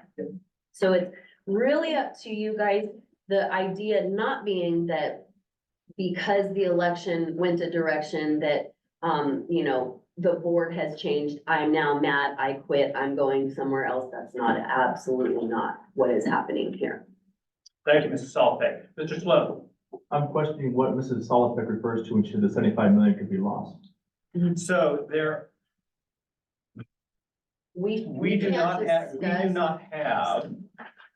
the money in our bank account. That would be the way to put it. There are matters that need to be sorted out to get there. We have a big deadline.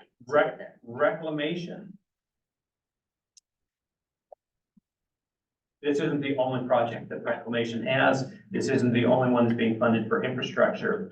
And for various reasons, stability is important to Reclamation when they are working on projects of that scale. So is it possible that if we are unstable, that Reclamation could reallocate the money? The answer to that is yes. That is what she's referring to. Mr. Sloan. To be clear, I'm also more directly referring not to relationships, but the deadline itself. If we do not file our paperwork by January 5th, we just don't. So that's a stability issue. Mr. Sloan. I think but losing though refers to something you already have. So that is a reasonable point to make, Mr. Sloan. What I would suggest is Reclamation has been working with us for over a year now to put this in place and actually implement this. In good faith, they've been working that. And let me reiterate, this is confidential. Some of the pieces of this we can't talk about right now.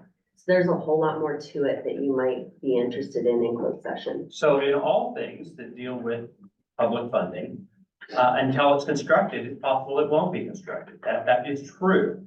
But there are expectations. And those expectations could be in jeopardy if we are unable to meet our deadlines and cooperate in the way that the Bureau of Reclamation expects us to. Is that helpful, Mr. Sloan? Thank you. I appreciate the question. Other? 1 second, Mr. Lukes. Mr. Hallquist. Did we get 5 minutes just to talk outside real quick? I believe so, Mr. Lutz. Yeah, give me just 1 minute. It's okay, I don't want to take up from that, but I just wanted so that the new board members understand, if you vote to reject the contract, what is done then to provide legal services between December 31st and the time at least of the next board meeting? I of the sus- ninth? I suspect as the president of this board, I would have to call a special board meeting, potentially an emergency board meeting to figure out how we get there. And I can actually tell you how we would suggest that you get there, and that would be an under 60,000 immediate procurement of another lawyer to patch you until you got to the actual RFP process you would have to go through to get a lawyer on board at the right rate, you know, for the period of time that you need. And I should say, I'm here formally to represent Mr. Roby Rosa, who asked me to be here. When I make a question like that, that doesn't mean I'm advocating for that or speaking as his agent. I just think it's important for everybody to understand what options are out there and what the challenges are going to be. What There are special procurement, options available to be that Band-Aid, so to speak, yeah. So, No, go ahead. thank you. Chair. Given that, it is correct that we can do special procurement up to 60,000. Based on my experience with RFP processes, based on the current litigation load, do I think we can get through an RFP process with $60,000 worth of legal services? My answer would be no, I don't believe that we can. Mr. Glacial. Question, Mr. President. Are the choices 1 year or nothing, or are the choices in between? For the renewal of the contract, it is 1 year or nothing because that is the contract that was in the RFP. So, altering the contract we can't do. Its duration is not necessarily a full year because it can be terminated for the clause in the contract. It can be terminated 2 different ways, by the way.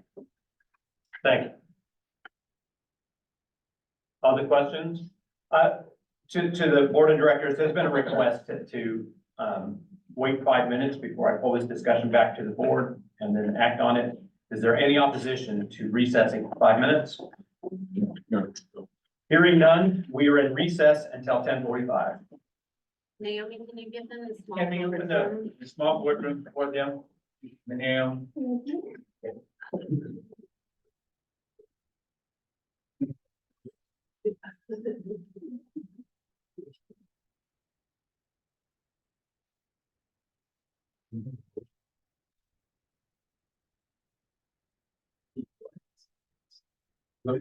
Oh, yeah, we go ahead and take over. Yes, thank you, thank you.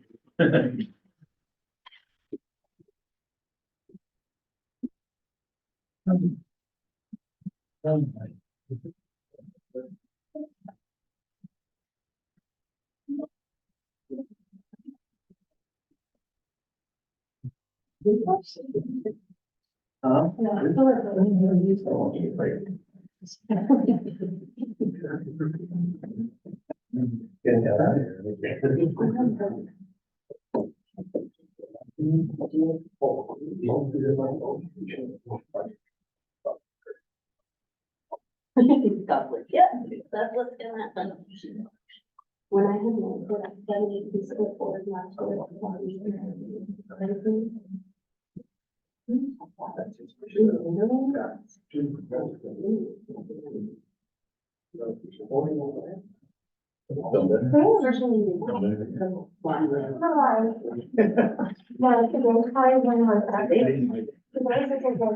I heard you killed it though. Oh, yeah, don't show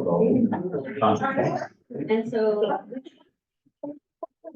Oh, sorry, everybody's like, I think like, no problem. it was pretty quick, you know? So, Thank you so much. I felt so bad. I didn't know I was gonna be that away. I did not know that. yeah. Sorry, so- There's my intention. What's the law? You don't have that one. But the rest of it, fine. This is the only one that I want to be sure you got. Yeah. And I think we did on better. I agree. I mean, CID. I didn't expect it that way. I stayed in the standard. Yeah, I can't tell. We'll just do that. Hopefully that makes it in the draft. Geez. You guys thought you were gonna have to be here. It's interesting. Sorry. So, and I mean, this is. Yeah. Yeah, really good. I heard a lot of good things about all of you. Yeah. All we got left is. So, I think the last people, the original was you and they did in Blue Edge. Anybody else had a, Yeah, by the name, there's a maybe. The issue. That's right. More came in later today. Yeah. Well, at one point it was. It's raining out. Oh my God, I couldn't. Oh, the show never started to wait here, but like. Even getting to this. Any conflict, like you find, yeah, like how we talked about it. Then you can't, you can follow that, it worked out really well. Electric and stayed. No. I didn't. Okay, Figure, yeah. well, let's get them the information. How are you today? Good. Yeah. Yes. Beautiful day. Something else. Did you get rested after yesterday? Was your voice tired after? Oh. It wasn't too bad. It wasn't too bad. It was all right.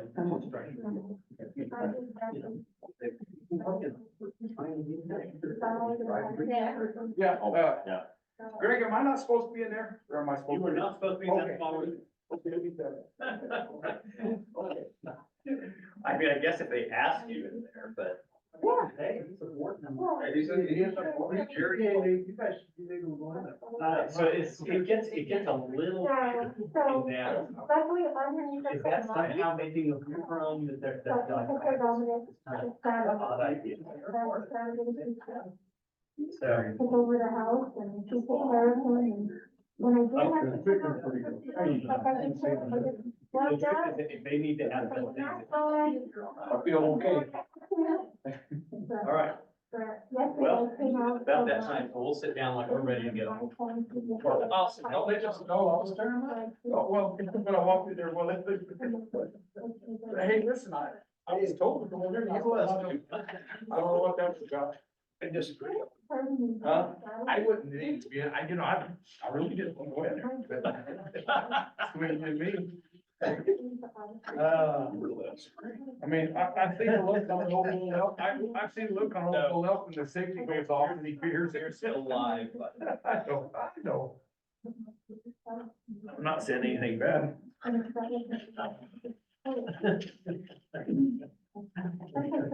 Just true.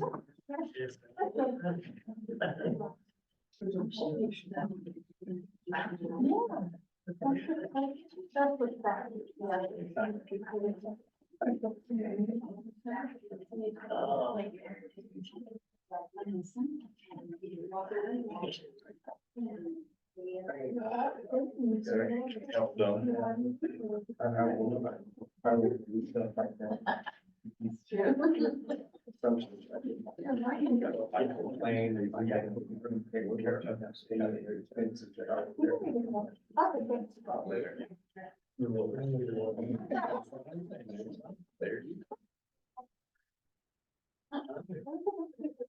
It's gonna be a.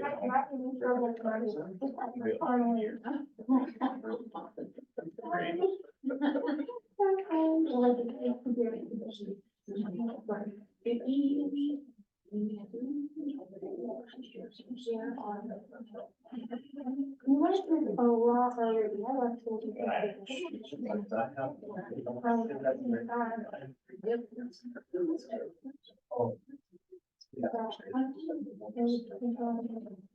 so better was really the water something and have all these people inside. Because everybody else You have one bad. I. There's those that are, but they're not like big outfits, and it's not, you know, that are real. Nobody nice. Jesus.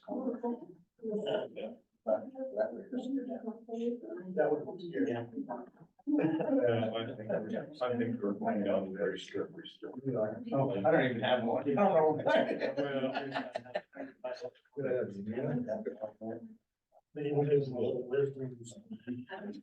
There's something just don't take a breath.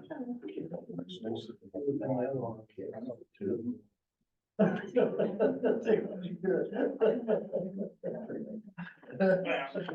can tell you, I study body language, I study people. And everything in there. Here, stand up, go, work out. You know.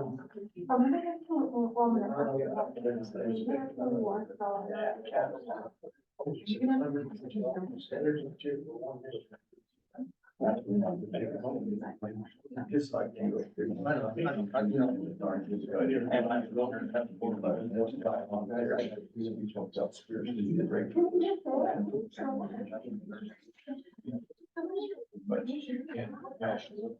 If there were some, place, you, someone.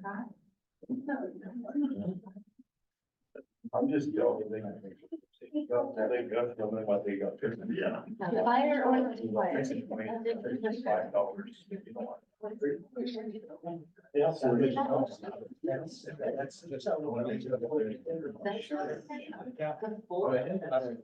I'm just saying.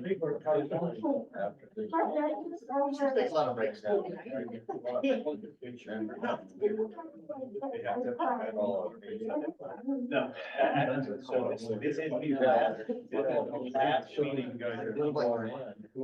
I'm going to suggest if I call special meeting and I'm feeling an emergency situation and then I will swear in the next part now. For that emergency situation, I'll swear them in.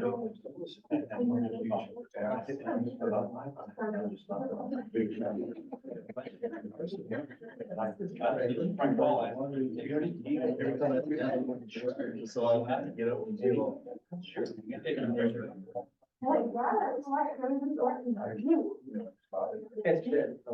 You just can't kick in photos of.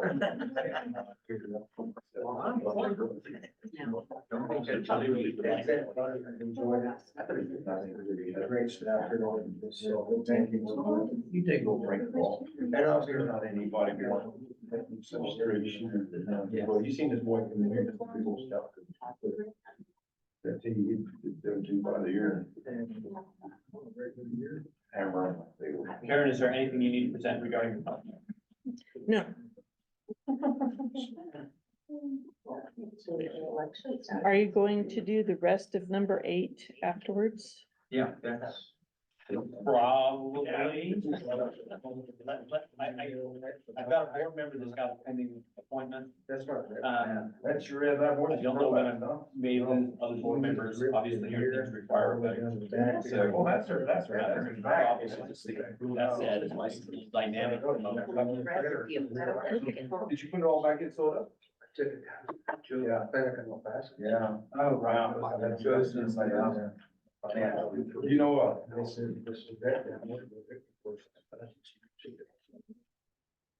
Well, I mean, we've got a lot of stuff.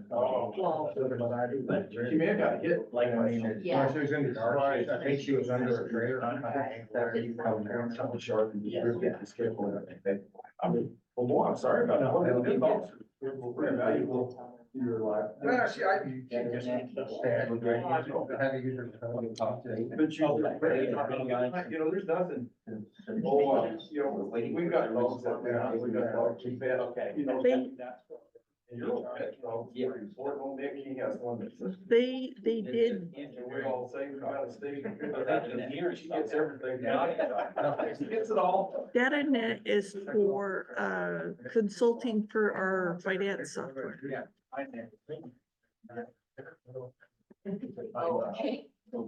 Thanks for sharing.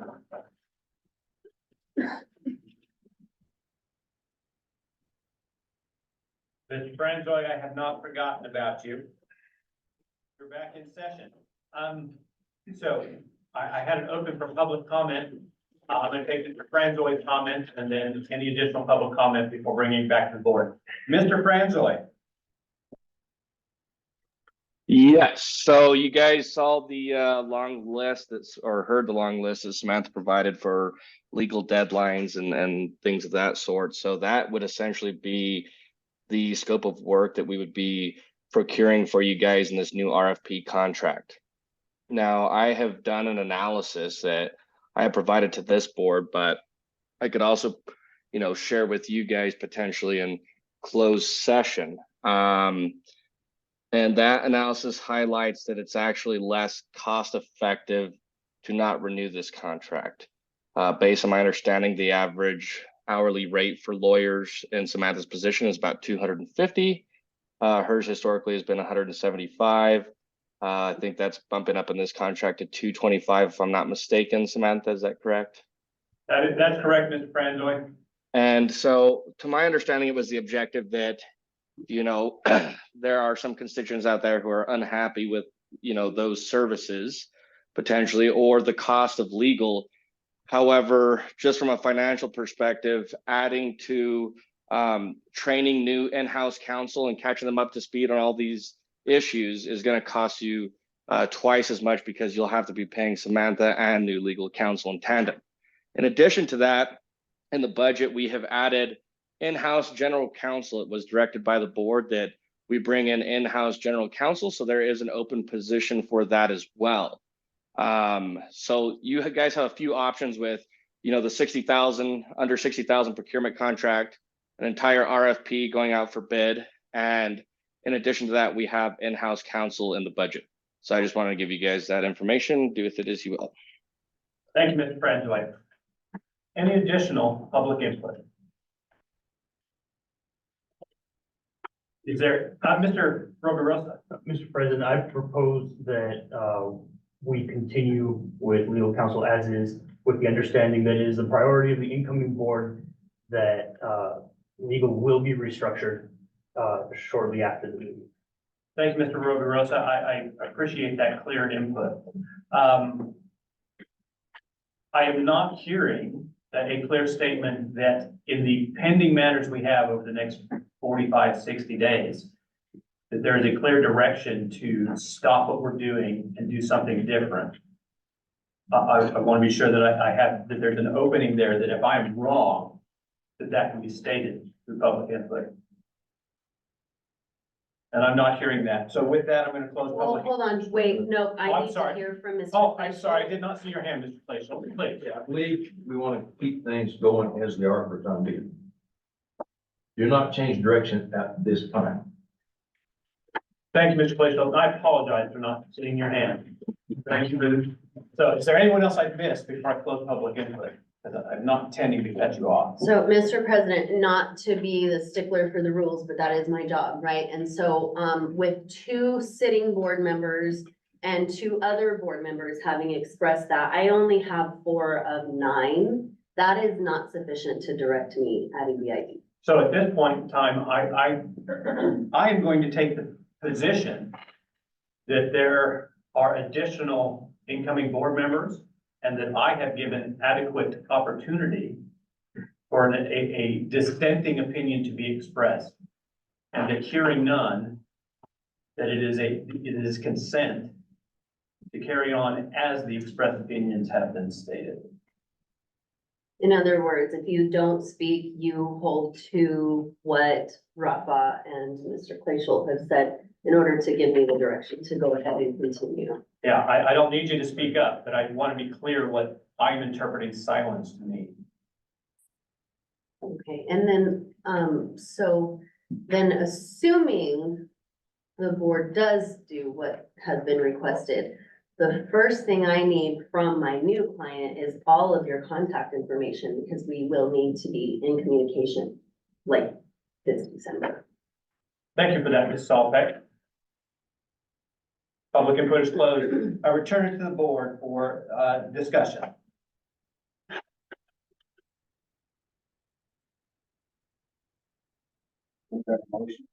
Yeah. There is a motion pending on the floor to approve the contract. Motion was made by Mr. Lack, seconded by Mr. Gillis. So, given public input, if there's any discussion from the board, this is the time. Stay the course to get through the deadlines. Thank you, Ms. Salpeck. Any additional comment?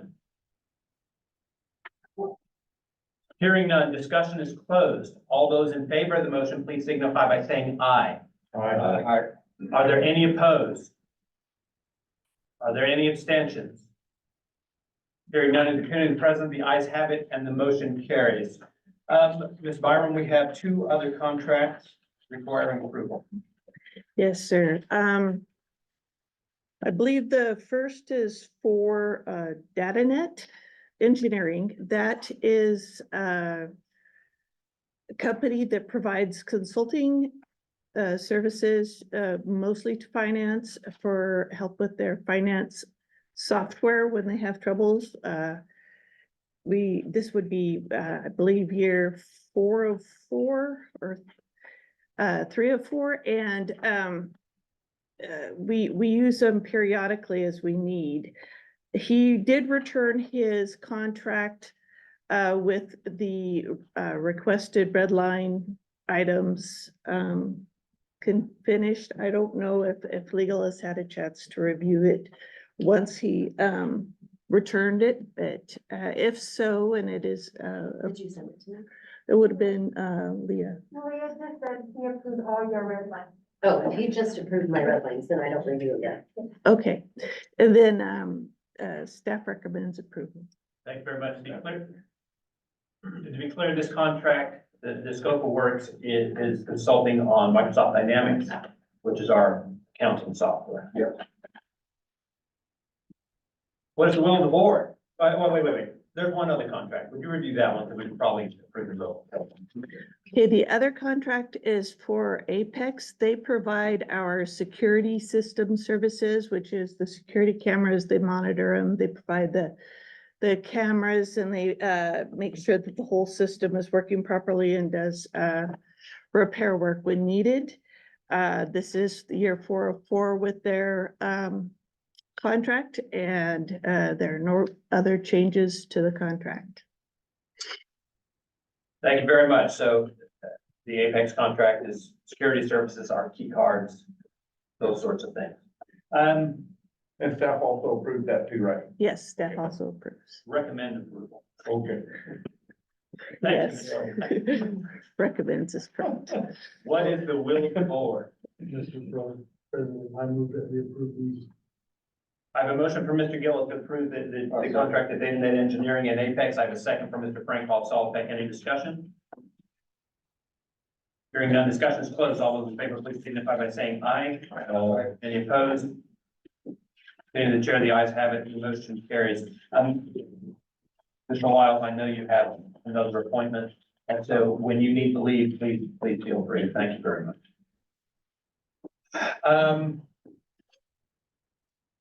Financial report is also under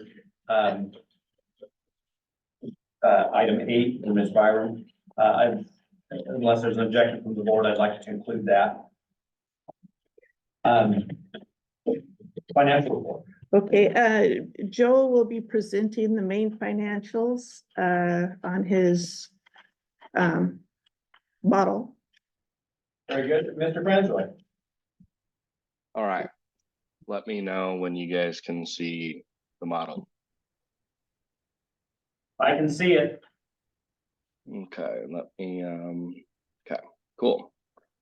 So, so right now, this model can be broken out quarterly, monthly, annually, however you guys want it. Mr. Francois, I realize it won't all fit on the screen at the same time. Can you zoom that? Our Yes. old eyes are a little rough. That's sufficient. Okay, so right now, this is an annual basis. We've used up about 4.8% of what we budgeted for our expenses.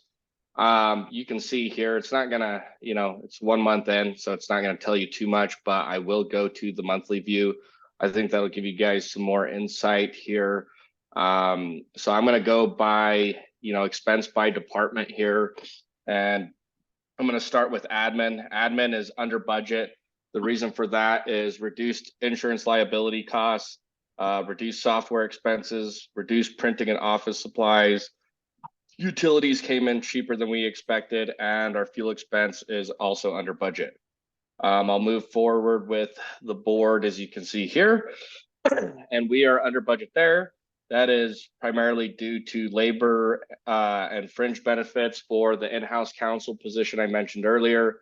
That is approximately $150,000 a year with a benefit load of 33%. So it rounds out to be about $200,000 annually for in-house counsel for what we had budgeted for.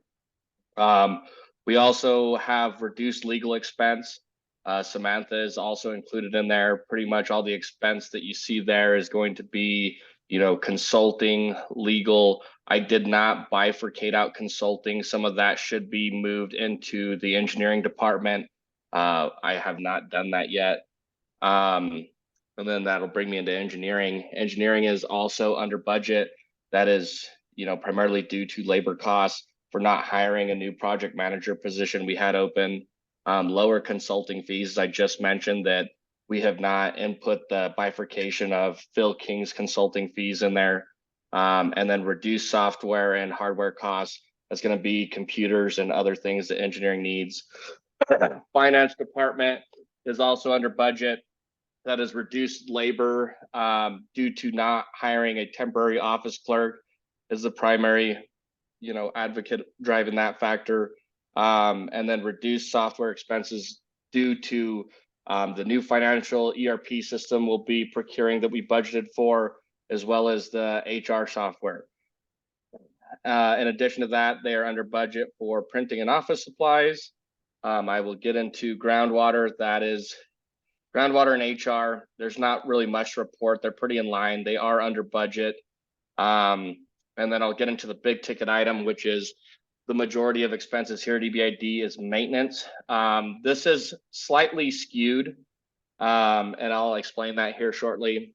But the primary drivers for being under budget for the maintenance department is reduced labor. We have budgeted for a vast number of positions that currently are not filled. Reduced heavy equipment repairs and maintenance in the first month, as those have been spread out equally throughout the year. We will expect to incur those as the year comes. So some months might be higher, some not. You can't predict when things are going to break down. Capital expenditures is the thing that's driving this. So there's about 70,000 in capital expenditures that we anticipated for maintenance. That is because we had allocated total capital expenditures for the year on a per monthly basis. Now, the anticipation that I have, relayed to the sitting board now is that every quarter we will be adjusting this information as we fine tune this model. It is a new model. And as we know, when we'll be purchasing certain things that we have outlined in the budget, such as, dump truck beds or excavators, so on and so forth, that the board has approved on, we will be able to, reconfigure this information and adjust it and reallocate funds accordingly so that we can track it and it tells us a better story. Irrigation is under budget. Again, that's going to be reduced labor costs. We have lots of open positions there. It'll be a reduced Bureau of Reclamation expense, reduced software expense.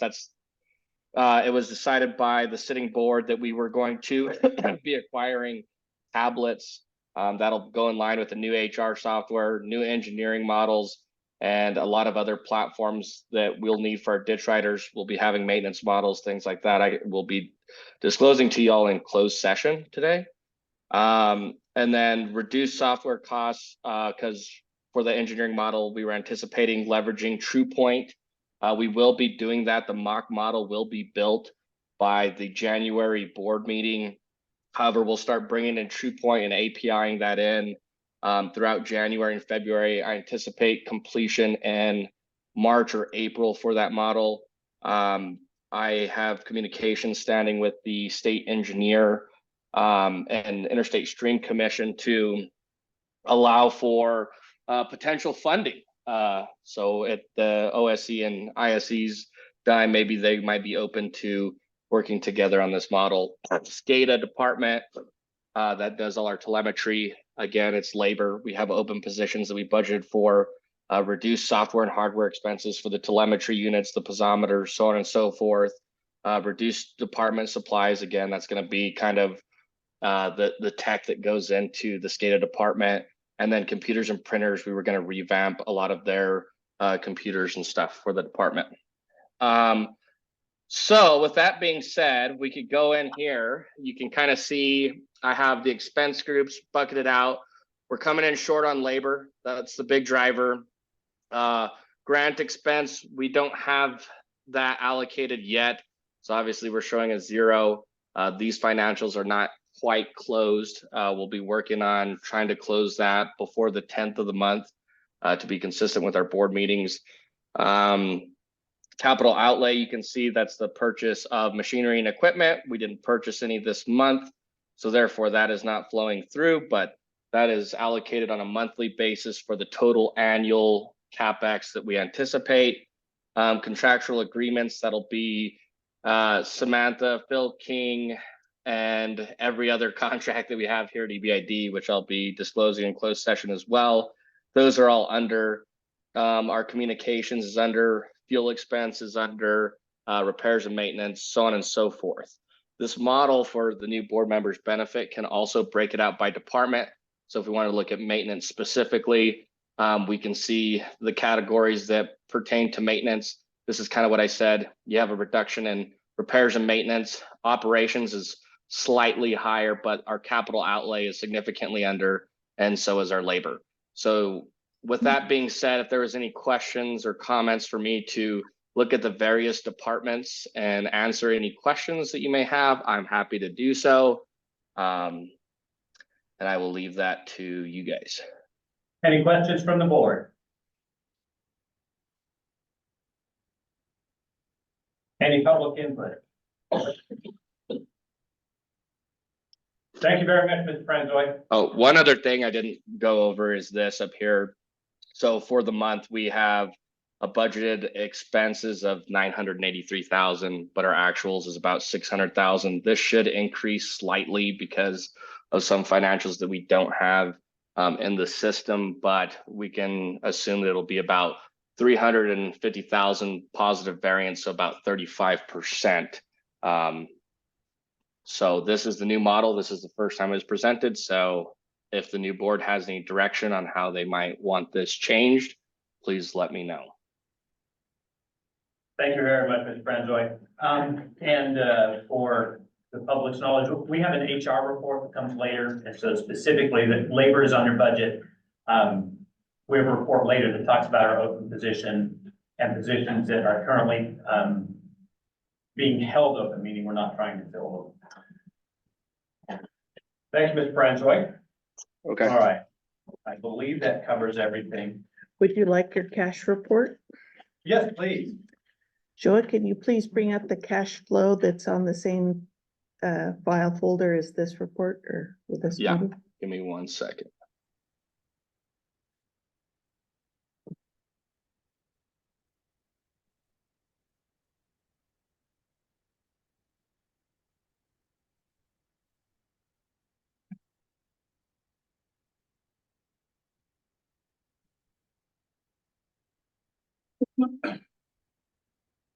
You said it's in SharePoint, Karen?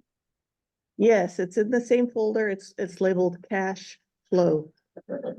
Not seeing that in here. In your Fiscal year budget, 24? budget to actuals, yes. And Oh, then I go see to your, now. Yeah, I got you. Yep, I am pulling it up. Give me 1 second.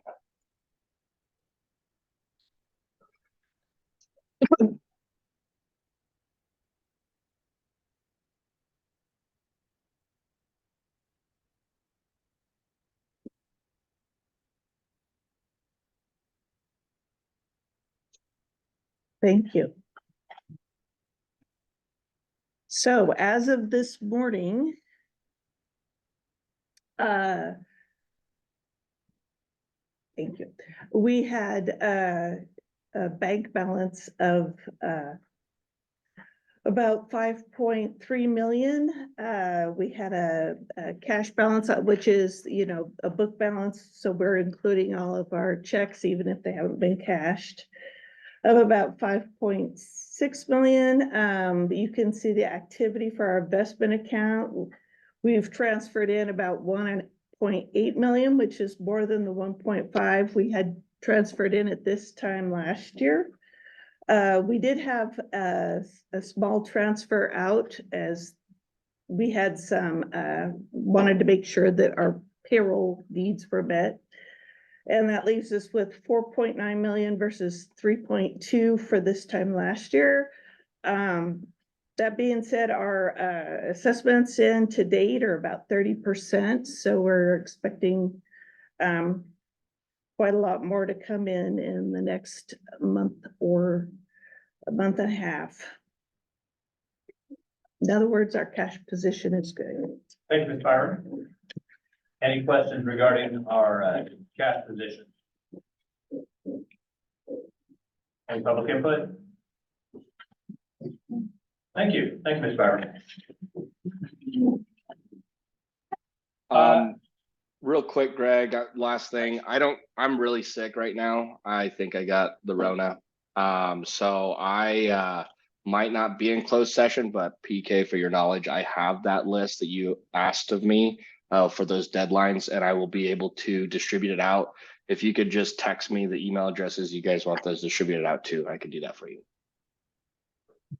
Thank you, Ms. Franzoy. Don't come in. She I won't. wouldn't hear it. Oh, also, before I leave, did you guys tell PK about the other votes for a particular candidate that was running against him that came in last minute, or? I'm just kidding. That's on the public record. No. Thank you. Kidding. You guys have a good one. Goodbye. Very good. So returning to our agenda, without objection from the board, we will go back in order, which brings us to item number 7, water resources. Good morning, Dr. King. Good morning. Let me get set up here and I'll proceed. While he's working that for the members of the public, depending on the month, this is the most important report we get because it actually impacts the principal decision we make that our constituents, our members see, which is when are they going to get water? How much are they going to get? Please continue, Dr. King. Thank you. Are you seeing my screen okay? Yes, sir, we are. Okay. Well, let's get going. First of all, on the 2023 end of year accounting, we're still working on this. We had a meeting, James and Gary and I were on it yesterday late afternoon with EP1 and Bureau of Reclamation. It was the first time we've got the Bureau of Reclamation in on this year-end reconciliation, and we did find some errors on the well, actually Reclamation found some errors on the El Paso #1 charges. So these, you'll notice the round numbers there. Well, let me put it another way.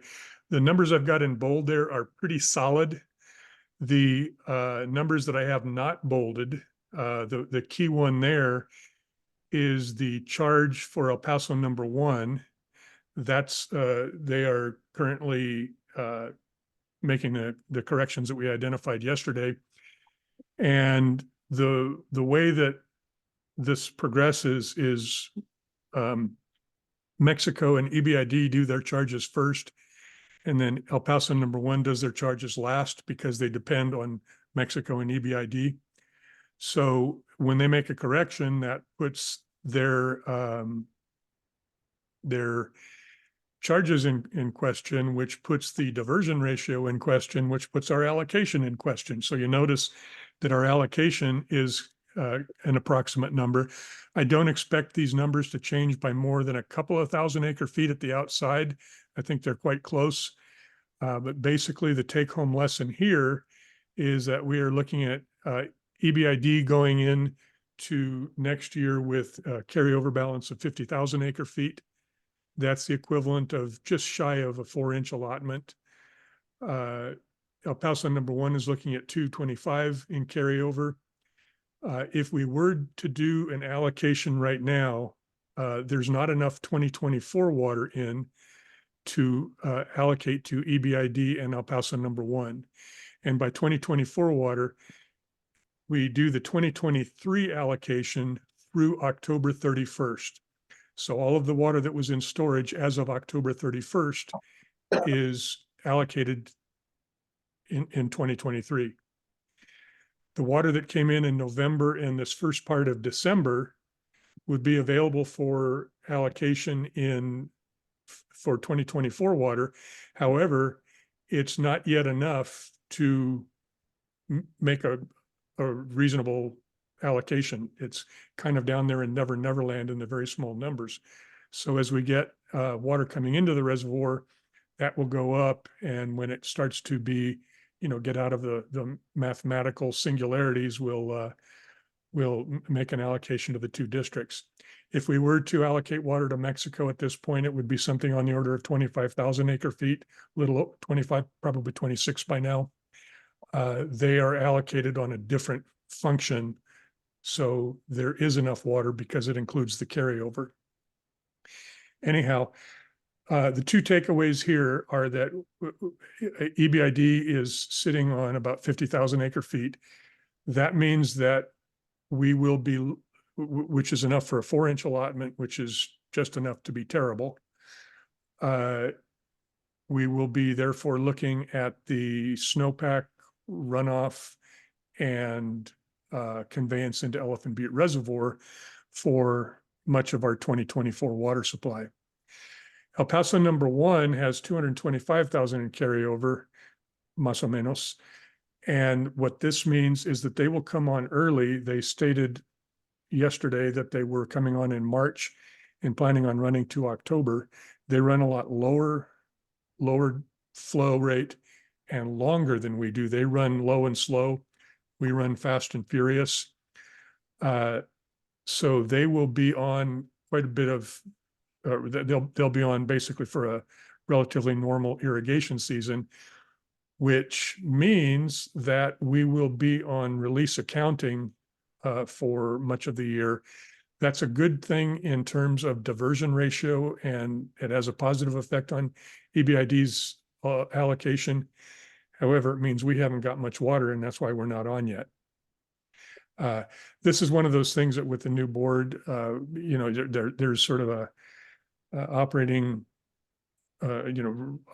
operations and allocation 101, which is very necessary to make sense of a lot of this stuff. It's got a lot of sort of internal feedback loops and gets a bit complex, but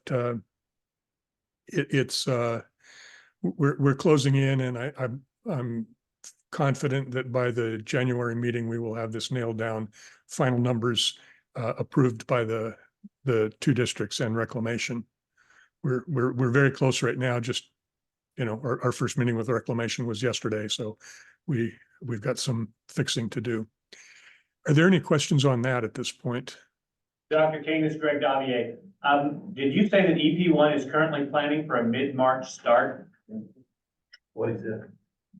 A March start. I didn't say mid-March, I hope.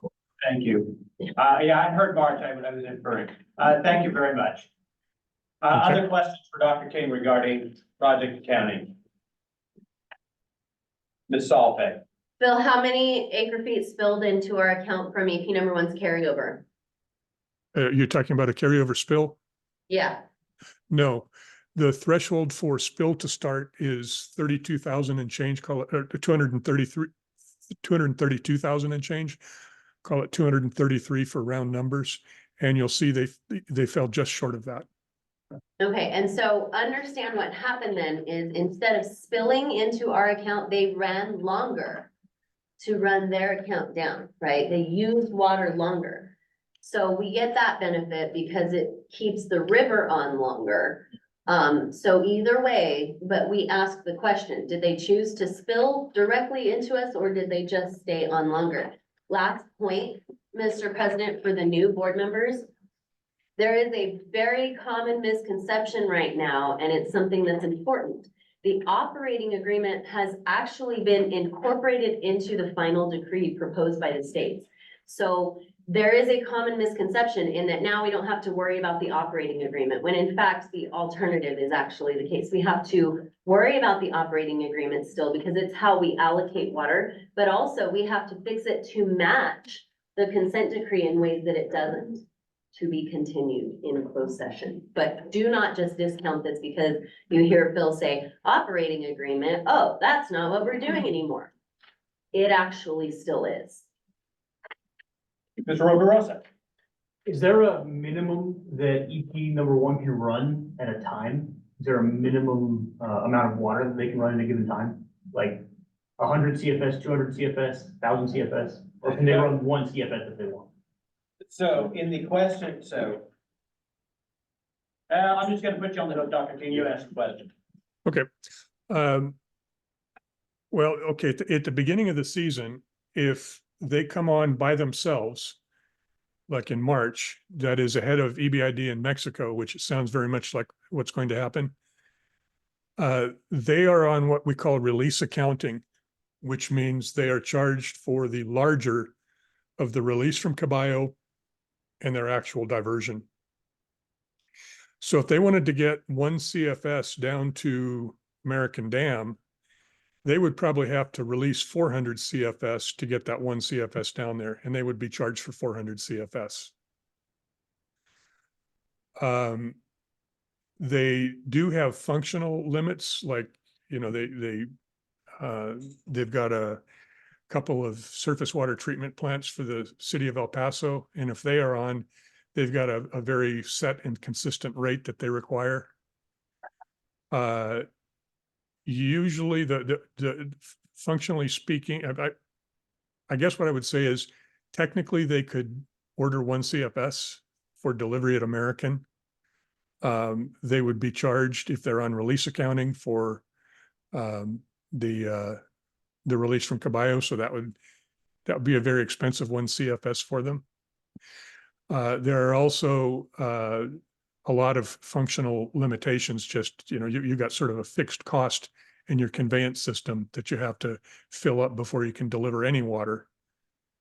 And so if they wanted to do that, that would be fine with me, because when they're on release accounting and getting charged for the diversion, or charged for the release, the difference between the release and the actual diversion is going largely to groundwater recharge in New Mexico.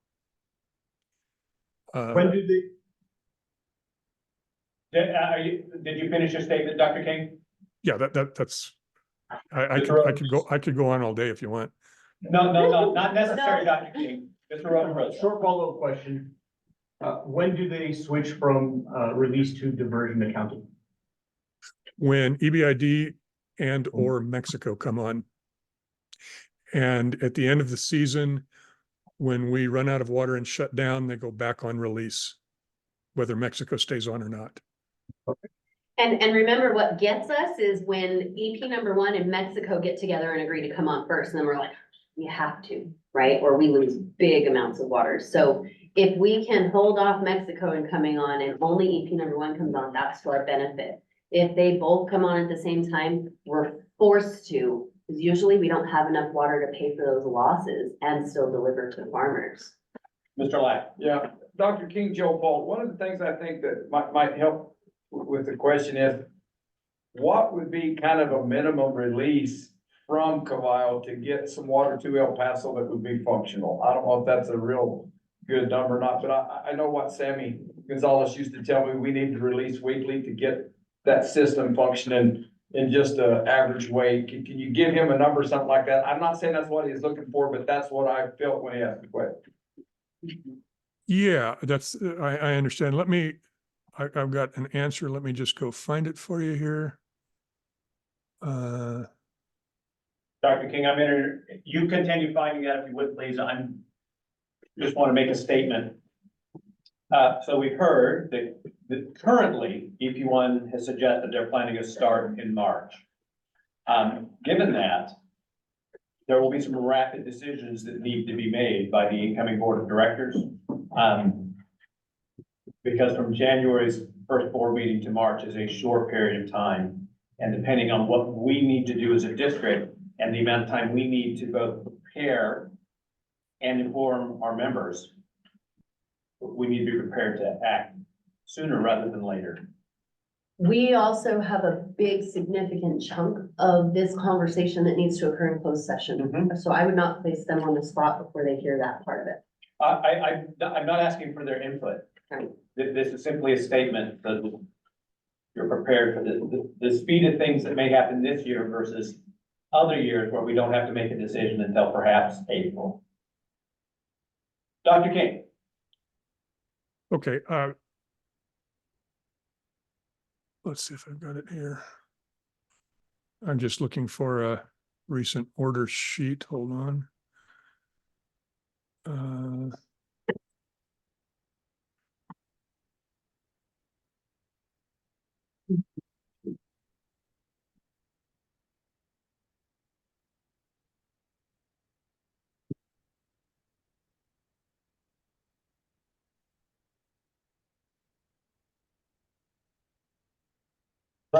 I should have did that. I'm sorry, Dr. King. I thought you'd. I think have- No, I suspect. I'm just, He's very technical. it's a good question and I should have a good answer ready for you to go here, but let me pull it up right about here. Okay. What I'm going to do is give you an example. This is from October 9th of this year. And at this point, Mexico had gone to zero, EBID had gone to zero. We don't And see so your if- screen, Phil. He's just stating it. He's not showing us. I thought he was putting a graph Oh, up. hold on. I stand corrected. We can't see it, Dr. King. Let me share my screen instead of the app. How about that? How's that? We can see it. Okay, this is an order sheet, and one of the things that James Narvaez and I will walk you through when we get a chance to sit you down is exactly this. You'll notice that it is approved by Matthew James Narvaez and Robert Rios. In this case, EBID is shut down. Mexico is shut down. You see Mexico is at zero. EBID is at zero. EP number 1 is taking 50 on the east side, 150 on the west side, and let's see. So there's 200 at the state line. They've got lower valley of 429. So their entire order for EP number 1 is 629. The release is 754. And so at this point, they would be charged for the 754. And that I think, help clarify that. This is after the system's been running for months. That's right. That is magnified when the gates first open. Right. Up here, you see the river boost as negative 125. That's basically the difference between the release and the total diversions. And in this case, there's 125 CFS of river loss. That is definitely an end of season number these days. In the 80s and 90s, that would be a positive number. It would be gaining due to drain flow returns. But now with the depressed groundwater we've got due to 2 decades plus of severe drought, the river's actually losing. At the beginning of the year, that will be a few hundred CFS. Does that help? Yes, it does. Thank you, Dr. King. Okay. Thank you, Mr. Lack. Please continue with your presentation, Dr. King. Okay. Are we back to my presentation on your screen? Yes, we are. Okay. If there are no other questions on that, then let's look at a snapshot. This is as of last midnight. I went ahead and updated it this morning. We've got 411 in Elephant Butte, 8,800 in Caballo, for total project storage of 420,000 acre feet. Now there is 159 acre feet of compact credit water, which is water that Colorado has over-delivered to the Colorado state line under the Rio Grande Compact. So they have 159 acre feet in Elephant Butte Reservoir, which we can't touch. New Mexico has a significant negative compact balance, so there is no compact credit water in storage. For New Mexico, quite the opposite. They have a substantial compact debt. At the end of last year, it was 96,000 acre feet, I believe. That will likely go up this year, although they're delivering a lot of water to the reservoir right now, as you see. They're making a push right now, which will end soon. So that will help them recover a bit. I think they will still come out on the negative, but that's speculation at this point. So we take the difference between the total project storage and that reserved water. You can think of it for compact credit water. There is no San Juan Chama water in storage right now. If there were, we would take that out of the total project storage to get to usable project storage, which is all of the water that we theoretically could release from Elephant Butte and Caballo reservoirs. Of that, about 22,000 is not releasable. And what that 22,000 is a pool that in Elephant Butte Reservoir, there is 10,000 acre feet that is, you can think of it as essentially dead storage. You've got a capacity of the reservoir of 2 million acre feet. That last 10,000, it's so low you can't really release it. So we call that dead storage. It's kind of a theoretical number. We won't run it down that far anyhow, because we tend to get massive fish kills and things like that. But 10,000 acre feet is the theoretical limit on Elephant Butte storage. You see it's at 411,000. The theoretical floor is 10,000 acre feet. At Caballo, it's 12,000 acre feet. We did run it, as you see right now, it's below 12,000. That's because reclamation needed to run it down in order to do some maintenance on the outlet works. So there is a physical capacity to run it down to somewhere in the neighborhood of 4,000 acre feet. They did run it down to 7,000 and change during the year so that they could get it. They could get in and do the maintenance work, and it's come up a little bit since then. But typically they reserve 12,000 acre feet as a pool in Caballo. And the reason it's 12,000 acre feet is to keep some historical artifacts underwater so they won't be vandalized. And that's a long story that we'll cover by and by. Anyhow, that Rio Grande compact credit water fills part of that 22,000 acre foot. You've got, again, 10,000 acre feet in Elephant Butte, 12,000 in Caballo, less the 159, which will stay in the reservoir in any case. So that leaves us with 21,800 to, that's actually, 21,800 that is not releasable. For a seasonal supply right now, we haven't released any, obviously, yet for 2024. We're looking right around 400,000 acre feet, and it is gaining at about 3,500 acre feet per day. The reason it's gaining so much right now, again, is the state of New Mexico is moving water. Earlier in the season, it moved water from Abiquiu down to Cochiti so that it could do some work on Abiquiu. Now they are releasing from Cochiti to make their end of year delivery as best they can at Elephant Butte. And you'll see that in my next slide. These are the river stations on the main stem of the Rio Grande coming downstream. And so you see Cerro is up there by the state line. You see that they are pretty close to normal. The red line you read off over here, that's the percent of the average for today that the actual river is running.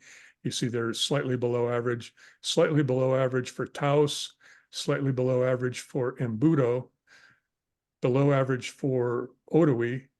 And then all of a sudden you jump way up here over 250 or up to 250% for the river below Cochiti. And that's because of that water that they're releasing to push down to Elephant Butte. They've been releasing it since November 1st. And you can still see sort of a fade. This would be due to, river losses between Elephant Butte and Cochiti. At this point, the MRGCD, the Middle Rio Grande Conservancy District, is not diverting water. Albuquerque Bernalillo County Water Utility Authority Water Users Authority is diverting 90 CFS for their surface water treatment plant. That's right there by the Alameda Bridge, if you're ever wanting to see that. And they are returning through their wastewater treatment plants about 60 CFS. So it's a small bit of the difference between these two gauges, but most of it is just general river loss. And so down at San Marcial, which is the head of the theoretical Elephant Butte Reservoir, it's way above Elephant Butte Reservoir right now because the reservoir is so low. You see that they are running well above average, and that again is due to pushing the water down. Looking at the river flow, at the storage gain in Elephant Butte, this is the net inflow into Elephant Butte Reservoir. When water flows into a reservoir, there's a lot of stuff that happens. Some of it evaporates. Some of it will go into bank storage. If you're filling the reservoir, that means your rising water level is pushing water into the groundwater. If you are lowering the reservoir, the opposite happens. As you lower the reservoir, you get water flowing out of the local groundwater into the reservoir pool. Well, right now the reservoir is on the way up. So there is water going into bank storage. There's also evaporation, but the net of what we're gaining in storage at Elephant Butte right now is what you see here. You see that they released on November 1st. That started hitting Elephant Butte a few days later. And you see that there's your 3,500 CFS that we're gaining right now that you saw from my previous slide. And since November 1st, that has gone up by about 77,000 acre feet. That is the water that we have available right now for the 2024 allocation. The carryover, you can think of that as last year's water. This is this year's water, and that's really not enough to get to a 2024 allotment. The zero on the D2 curve, which we use to allot water to the districts, the zero is 67,000. So you're just barely above the zero on this. So it's kind of nonsensical at this point. Are there any questions on that aspect of it? Questions from the board? Any public comment? Please continue, Dr. King. Okay, let's look upstream. As of the first reading of the day, these are 4 basins. This is a little bit confusing because different sources use different basins and different basin names. But the Upper Rio Grande in this case is, think of it as Colorado and New Mexico above where Rio Chama comes into the river. They are sitting at about 55% of average snowpack for today. So you see, we haven't really got it. We've not got promising snow yet, but it's so early in the season at this point that one doesn't really worry about it. The Upper Rio Grande, Rio Chama, and Sangre de Cristos, that's where the big snow is. The Jemez is almost inconsequential in most years, although last year, as you'll recall, we did have quite a major runoff event coming out of the Jemez. But that 106 at the Jemez does not represent 106%. It's 106% of very little water at this point. The bottom line, though, is that as of middle of December, we're not seeing anything particularly promising in the snowpack, but it's early. It's too early to say because the snow season is just getting going. I put these up there. The total precipitation thus far is probably more important. I should also say this is for the snowpack averages for this day of the water year, and the water year starts October 1st. So the calendar year starts January 1st. Most project operations are on calendar year. In this case, most of the upstream things we will be looking at are based on a water year that starts October 1st, because then you're basically past, the 2023 monsoon. You're starting on the 2024 snowpack. So by convention, the water year starts October 1st. So we'll try to differentiate between those. I kind of gloss over it because you tend to take it for granted. Another slightly different representation of the data is this one. And this is the mapping by basin. So up here in the basin called the Rio Grande Headwaters, that's this one. You see we're at 51% of average snowpack. This is only snowpack we're talking about here, 51%. And that is from the Colorado state line up to the headwaters. From the Colorado state line down to Ottawee Gauge. Ottawee Gauge is a crucial one. That's the compact gauge that you'll be hearing a lot about. Between the Colorado state line and Ottawee Gauge, there's about 52%. Between Ottawee Gauge and Elephant Butte Reservoir, there's 105%. But again, it's 105% of a pretty small number. The big snow comes from up here. In a typical year, 80% of the inflow in Elephant Butte Reservoir will come from up here. So you're getting 105% again of a small number. So that's what our snowpack is looking like. It is early. There's a lot of uncertainty about what will happen between now and then, and I'll talk about that as I wrap up here. This is a look for the January through March, which is the thick part of the snow season. The good thing is that you've got the seasonal precipitation, which is during this period is almost entirely snow in the upper watershed. You'll notice that up in the upper part, you've got a forecast for a little bit above average, not a strong signal, a little bit above average, and normal temperatures. This was issued on November 16th, so it's almost a month-old forecast. It's the last one that came out, so it's the best I could do. I did, however, go and get an 8 to 14 day outlook, which is a lot greener, which is good on the precipitation side. That means they're expecting above precipitation over the next 8 to 14 days. Unfortunately, higher temperatures, which means to higher watershed losses. One thing in keeping up with the forecasting community, the climate and weather forecasting, is they're all saying, and you may be reading about this in the press. It's showing up in articles around the region. Basically, what the climatologists are saying is, well, there's really not a strong signal one way or another. We've got a good El Nino out there, so maybe we'll have a good year. What that means is their gut level intuition is telling them it could be a good snow year, but the data are not giving them a good strong signal. I would take that to mean that there's not a strong signal. You got to kind of set your gut aside, especially if you look at this pattern, watching these storms come in off the Pacific.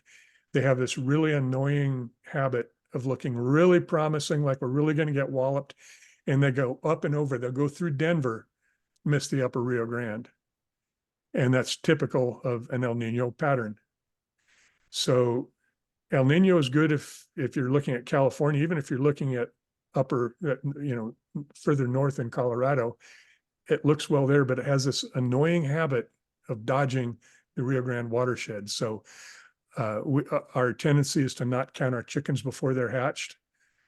The best I could say is, well, it doesn't look like a god-awful season, and that's a good thing.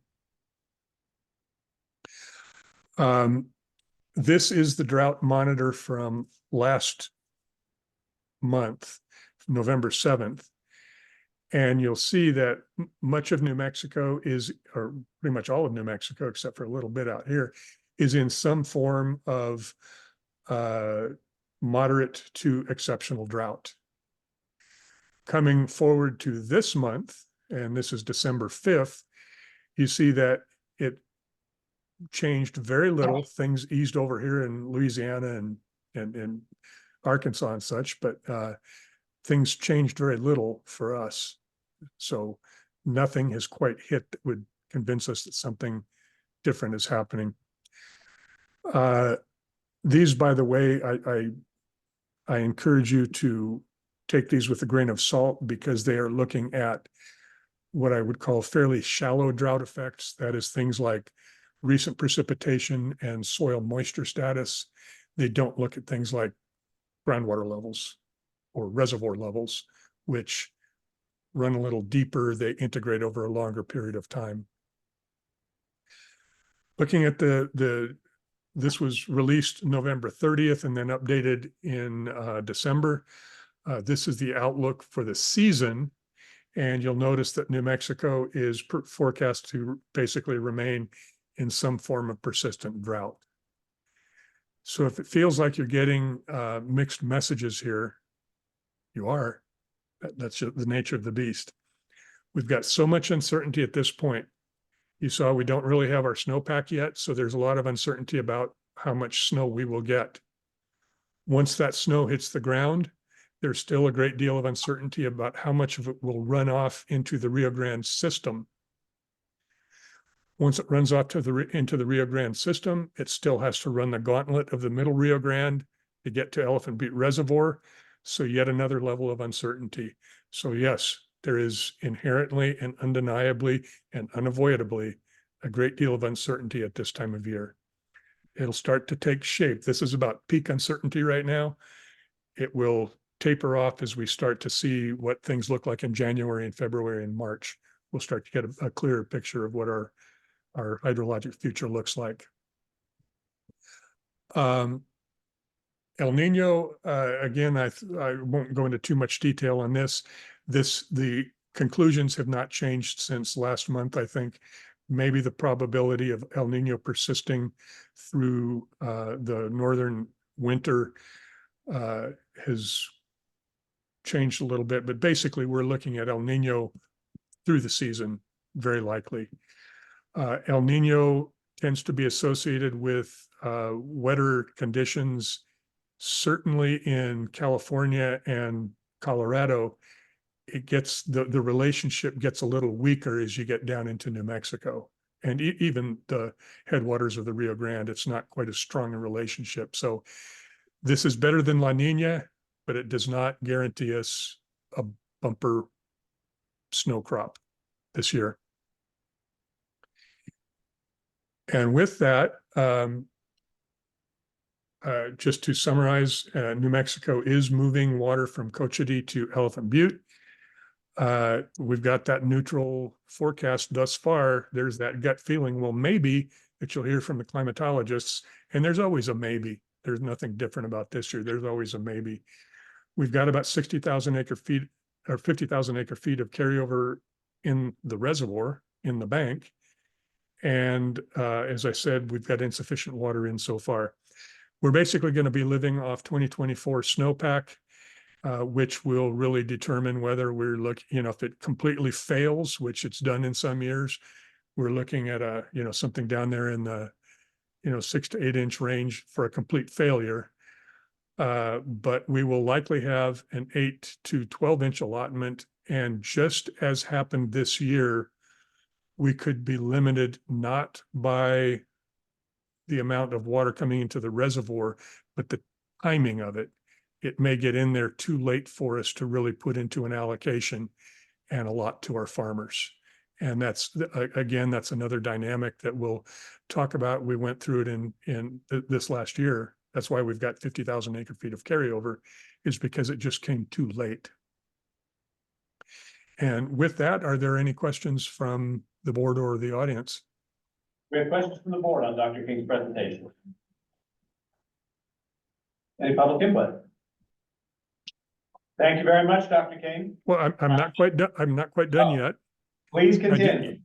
I do have one more. I've always tried to keep the board up to date with my various other goings on until July 1st of 2021. Of course, I was a professor at New Mexico State University.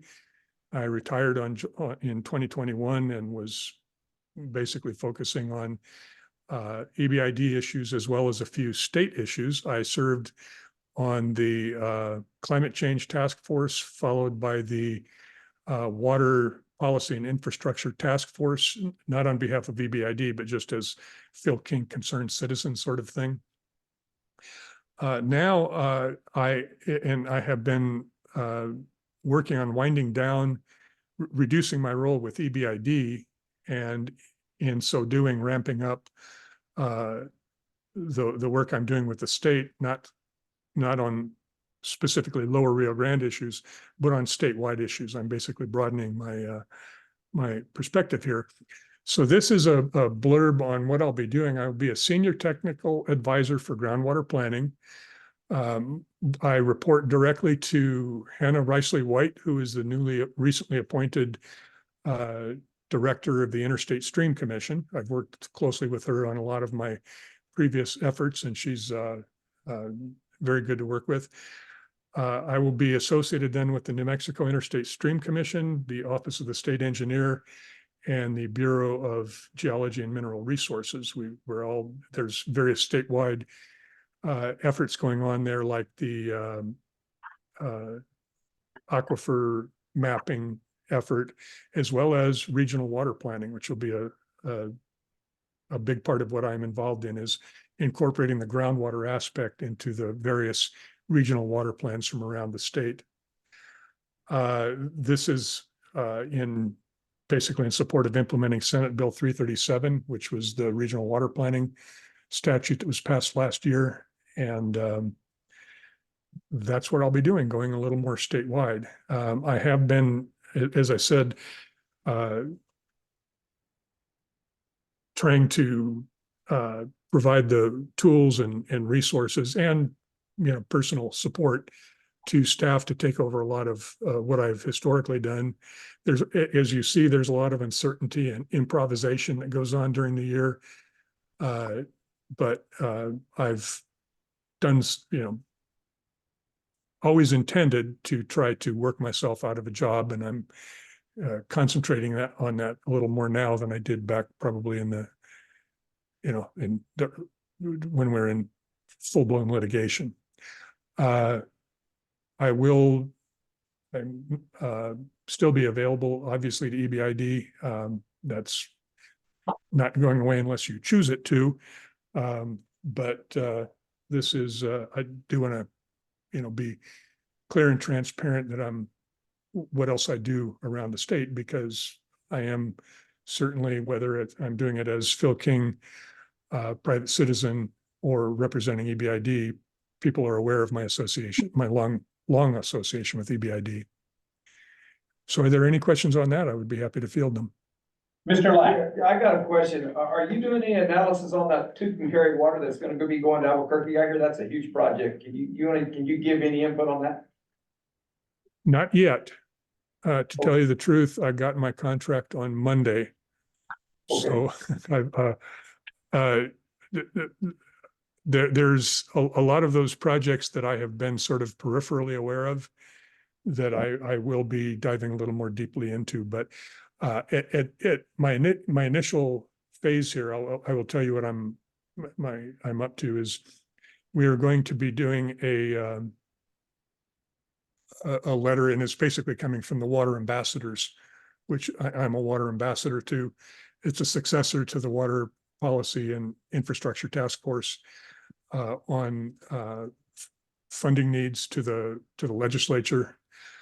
We will be doing a workshop on the groundwater crisis that is taking shape over in Clovis Portales. And one other thing that I should remember, I think it's the regional water planning effort. So those are the things. The regional water planning is one that I think is most important, and I've got a great deal to contribute to, largely through my experience back in the early 2000s with EBID on that round of regional water planning, which I thought had a lot of benefits that were missing from later efforts, but could certainly be improved upon. And let's say, I think, from that period, a few of you in the room participated in that as well. And I think there are a lot of lessons to be learned there. Thank you, Dr. King. Any public input on that? Thank you very much. Dr. Okay, you King, I can- appreciate your time today. You can have your screen back. Thank you. Thank you. Mr. Narvaez, did you have anything for water resources? Good morning. No, I don't have anything to add to the water resources at this time. Thank Sorry, you I'm very out much. there sick as well. I'm glad you're not here then. Thank you, Mr. Narvaez.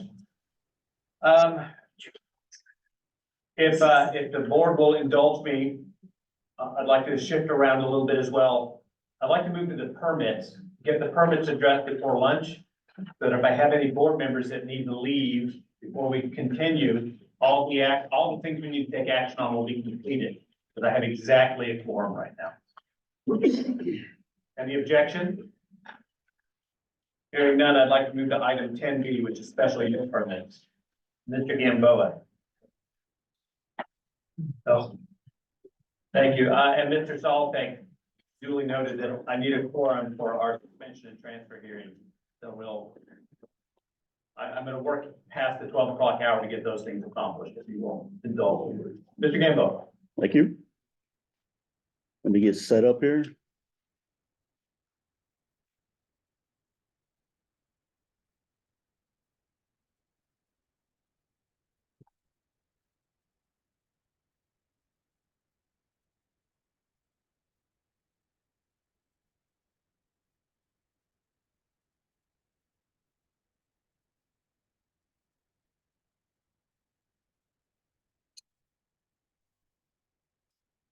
Okay, just to summarize, we have a total of 8 licenses. It's November into December.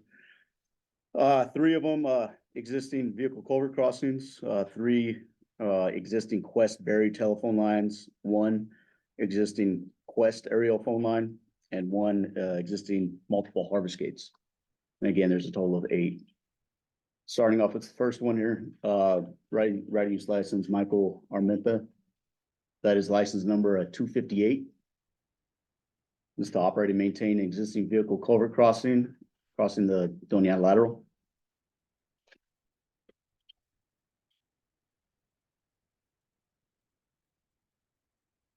Next license is license number 259. It's Quest Corporation. And they're looking to operate and maintain multiple existing buried telephone lines paralleling the Rincon drain.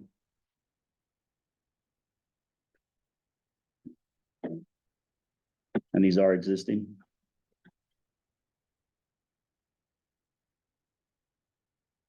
Next license, license number 260, Quest Corporation.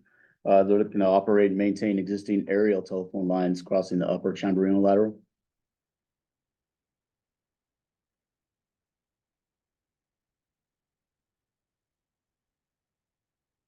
Next license, 261. It's a Quest Corporation. They're looking to operate and maintain existing buried telephone lines crossing the Gonzales lateral.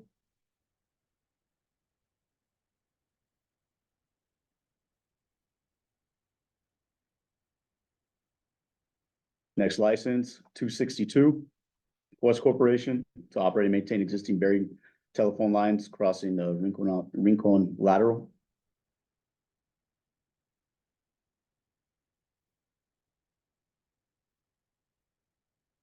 Next license is 263. Jaime Dominguez is looking to operate and maintain an existing culvert crossing at the lower Chamberino lateral.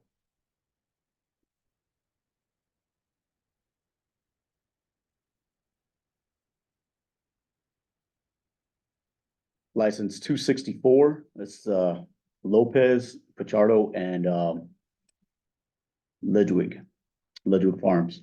To operate and maintain existing vehicle culvert crossing the Three Saints West lateral.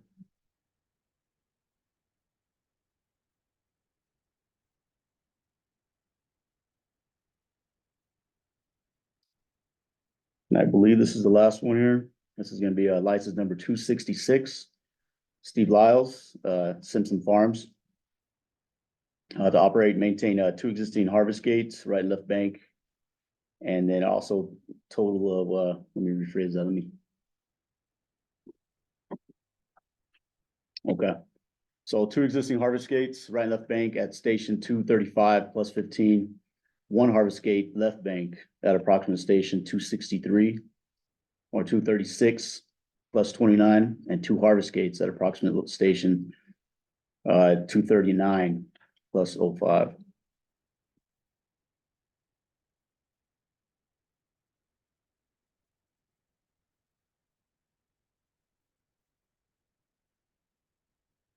And that's all we have for the 8 licenses. There are 3 licenses that, they're asking for the fees to be waived, the ready-use license fees. That's gonna be, I'm not sure if you have this in front of you, it's, number 6, 7, and 8. It's Jaime Dominguez. He's, operating, an existing vehicle culvert crossing. And it is for agriculture use. I can bring that up.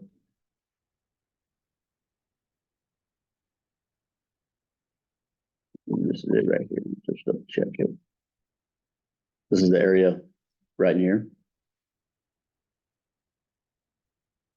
The next license, I'm looking for fees to be waived, ready-use fees, is gonna be, Lopez, Ledrick Farms, and this is also for agriculture use. Section here. Next one. Fees to be waived, or requesting for fees to be waived, Steve Lyles, Simpson Farms. And this is for agriculture use as well. We have 3 here. There's 4 or 5.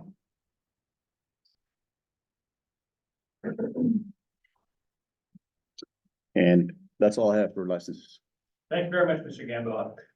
Mr. Lyles asked me to state that he abstains, he is not present, but wanted to have it clearly stated on the record that he abstains due to the fact he had a permit pending.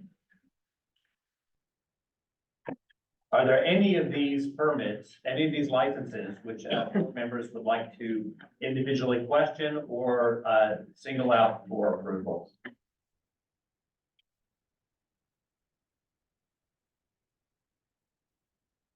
Move to accept applications. I have a motion to accept all of the presented licenses from Mr. Frank Balsall. Second. I have a second from Mr. Calhoun. Any public input? Any discussion from the board? Staff does recommend approval, right? Yes, sir. Thank you. Hearing no further discussion, discussion is closed. All those in favor, please signify by saying aye. Aye. Any opposed? Being the present, the ayes have it, and the motion carries, the licenses are approved. I'm gonna ask to move to the suspension and transfer hearing because that also requires a quorum. Is staff prepared? Thank you very much. The board, so I call to order the board sitting to hear the suspension and transfer application. The board is convened to act upon applications by landowners in the district to transfer water rights pertinent to lands within the district which are not suitable for irrigation or capable of being properly irrigated to other lands within the district. These applications are filed under section 73-13-4 of the New Mexico statutes. This board will decide if, within their judgment, the other lands within the district may be profitably and advantageously irrigated. The applicants are listed on Exhibit A. The applicants were required to publish notice in any newspaper within Doñana County of EVID taking action to consider a resolution allowing the transfer. The publication should have listed the time and place of this meeting, listed the action to be taken by this board, listed a description of the move to and move from lands, and listed the reason for the requested transfer. Does staff have a copy of the notice of publication? Yes, sir, we do. Were all of the required points in the publication? Yes, sir. Was the last publication date made prior to this hearing? Yes, sir.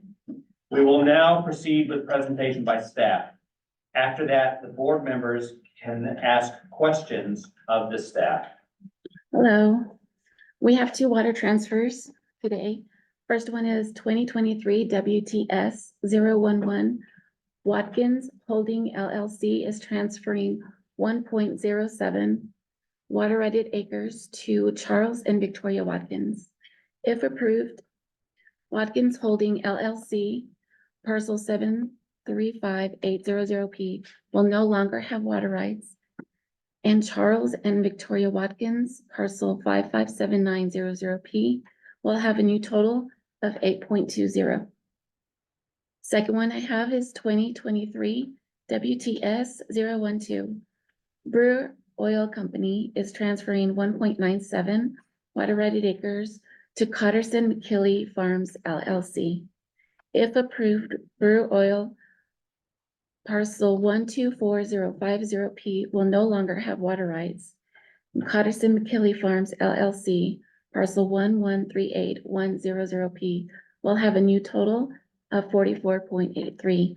The staff recommends approval on both.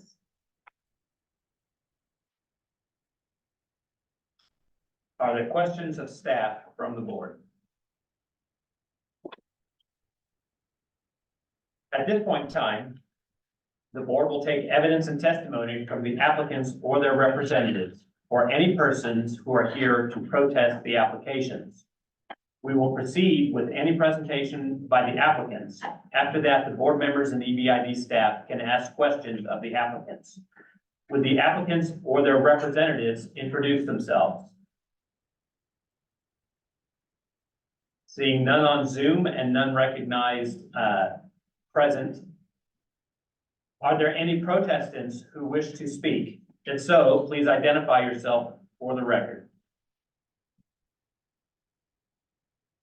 Seeing none on Zoom or present, are there any other comments? The chair will now entertain a motion to have a resolution to approve or disapprove the application. I have a motion to approve the resolution approving these two applications. Is there a second? I have a second. The motion was by Mr. Frank Paul Salbeck, the second by Mr. Dwayne Gillis. Any discussion from the board? Hearing none, discussion is closed. All those in favor, please signify by saying aye. Aye. Any opposed? In the opinion of the president, the ayes have it and the motion carries. I will ask that the resolution be formalized as called for by section 73-13-5 of the New Mexico statutes, and that the secretary of the board immediately certify and file with the state engineer a true copy of the resolution and action of the board. If there are any protestants who disagree with the action of the board, you may appeal this decision directly to the district court as provided under section 73-13-4 of the New Mexico statutes. The chair will entertain a motion to adjourn the board sitting to hear suspension and transfer applications. I have a motion by Mr. Frank Paul Salbeck and a second by Mr. Dwayne Gillis to adjourn the board sitting for suspension and transfer applications. All those in favor, please signify by saying aye. Any opposed? In the presence of the ayes have it, the motion carries. At this point, we will recess for lunch. Good. So please go and get some lunch. You've got the report. Here is your data. Oh, what is that? But we have, I want to know. You want to know after lunch? oh, pizza. Pizza. All right. And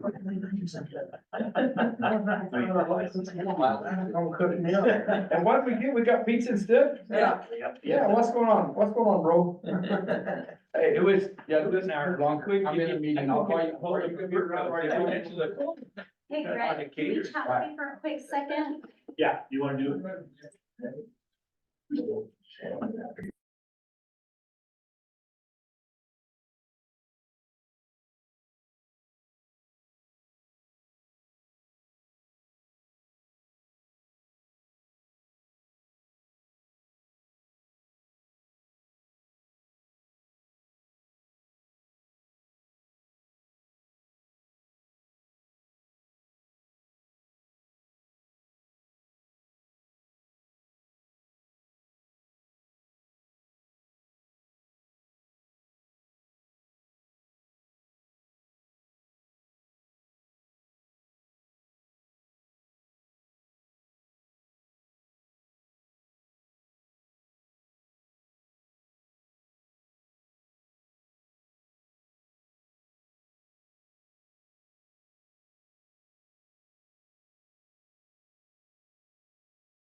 Brittany calls. We are coming back to order. Please continue to eat. If you want to get more food, please do. We will continue to work through lunch to, ensure that we're respectful of everyone's time. Mr. Ethlinger, we are to item 9, the manager's update. Mr. Chair, I don't have anything to report. We've talked about pretty much everything that I had under my section. Certainly, we did, I can give a little bit of an update on the water leaders workshop. This was a 2.5-day event that was held just about a week ago, and it was well attended by state officials, Interstate Streams Office State Engineer, and also the New Mexico Sequoia Tech. It was funded by the legislature to come down, and they basically what they had is an Interstate Streams Commission literally on the road. And they asked EBID to help with some of the tour stops along the way and asked for some of the staff and the board to participate. And so it started at Elton Butte.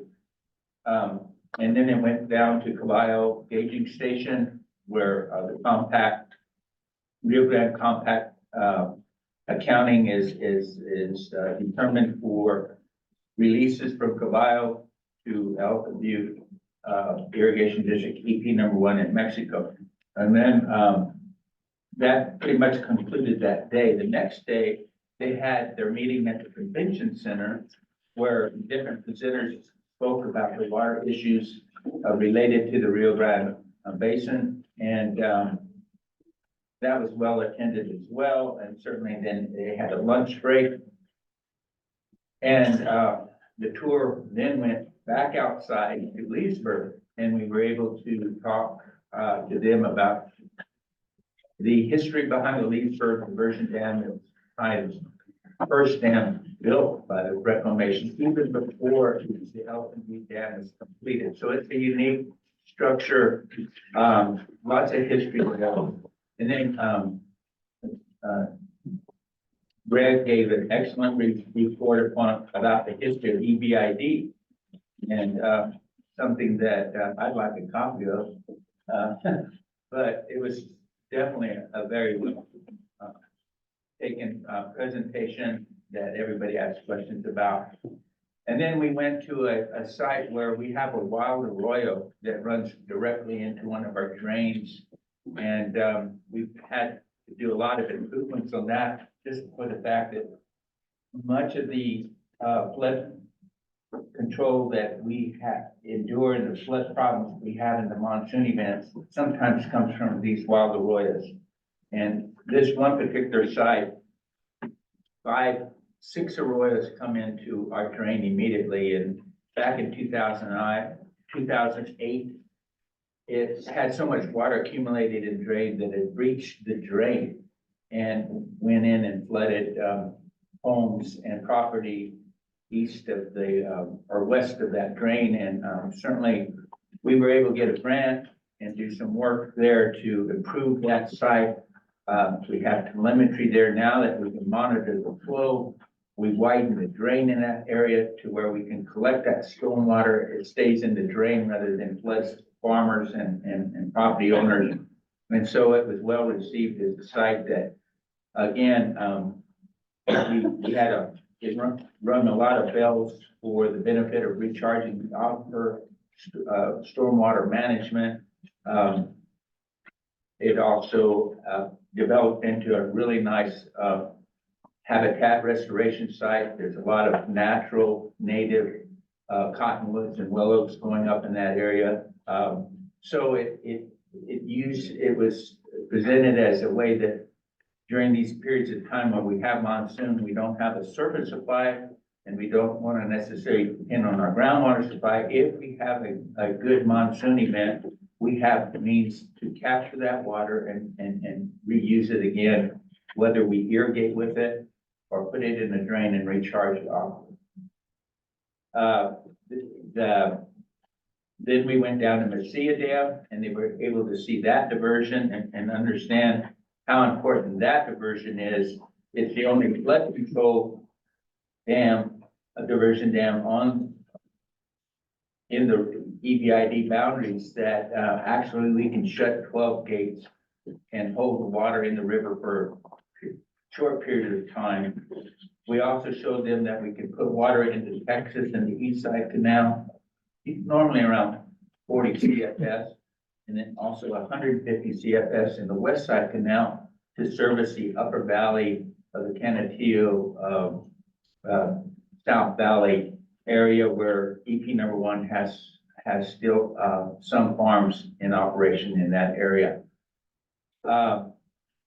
Then we went back the next morning into the convention center, had more presentations, and then the final afternoon, they went out to the Linedecker farm and they looked at some experimental sites where they're developing different kinds of cover crops. If you're fallow ground, what could hold the soil, keep the weeds down. So they had a demonstration class out there. And then we took them to one of our sites where we have a groundwater monitoring well on one of our drains. And we were able to show them how we meter the groundwater in the district. We have over 60 monitoring wells up and down the valley from Patch to Sunland Park, where throughout the summer, we can determine where the depletions are, where we might be able to put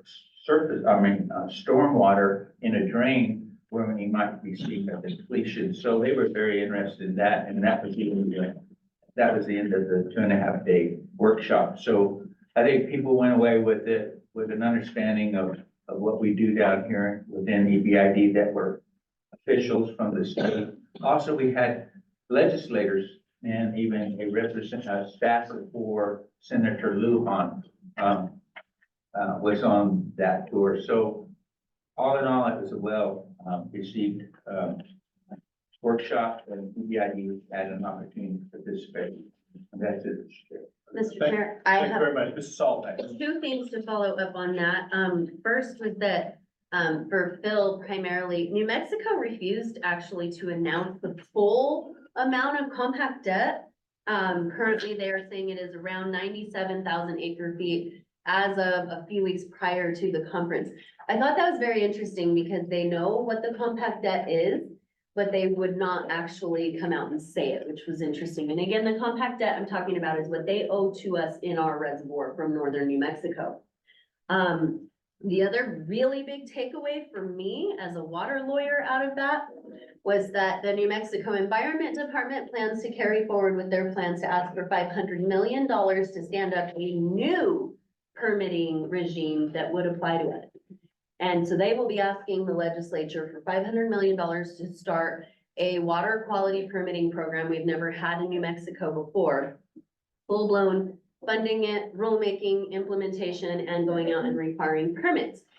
So as they're discussing this, I happened to be sitting with Greg Carrasco that day, and Greg's sitting there and I'm sitting there and we're just fuming. You could see the steam and we're mumbling to each other. And finally, Greg gets the mic and stands up, and it was typically reserved for questions of the panelists. And Greg stood up and gave a fabulous speech about be very careful where you're headed, New Mexico. You're going to receive pushback from industry and agriculture. That's one of those financial things we'll be looking at, direction from you on. Do you want me to go and try and torpedo NMED with the rest of ag, because that permitting could be costly? One of the first things we do before we do something that drastic is we look at what our actual risk is.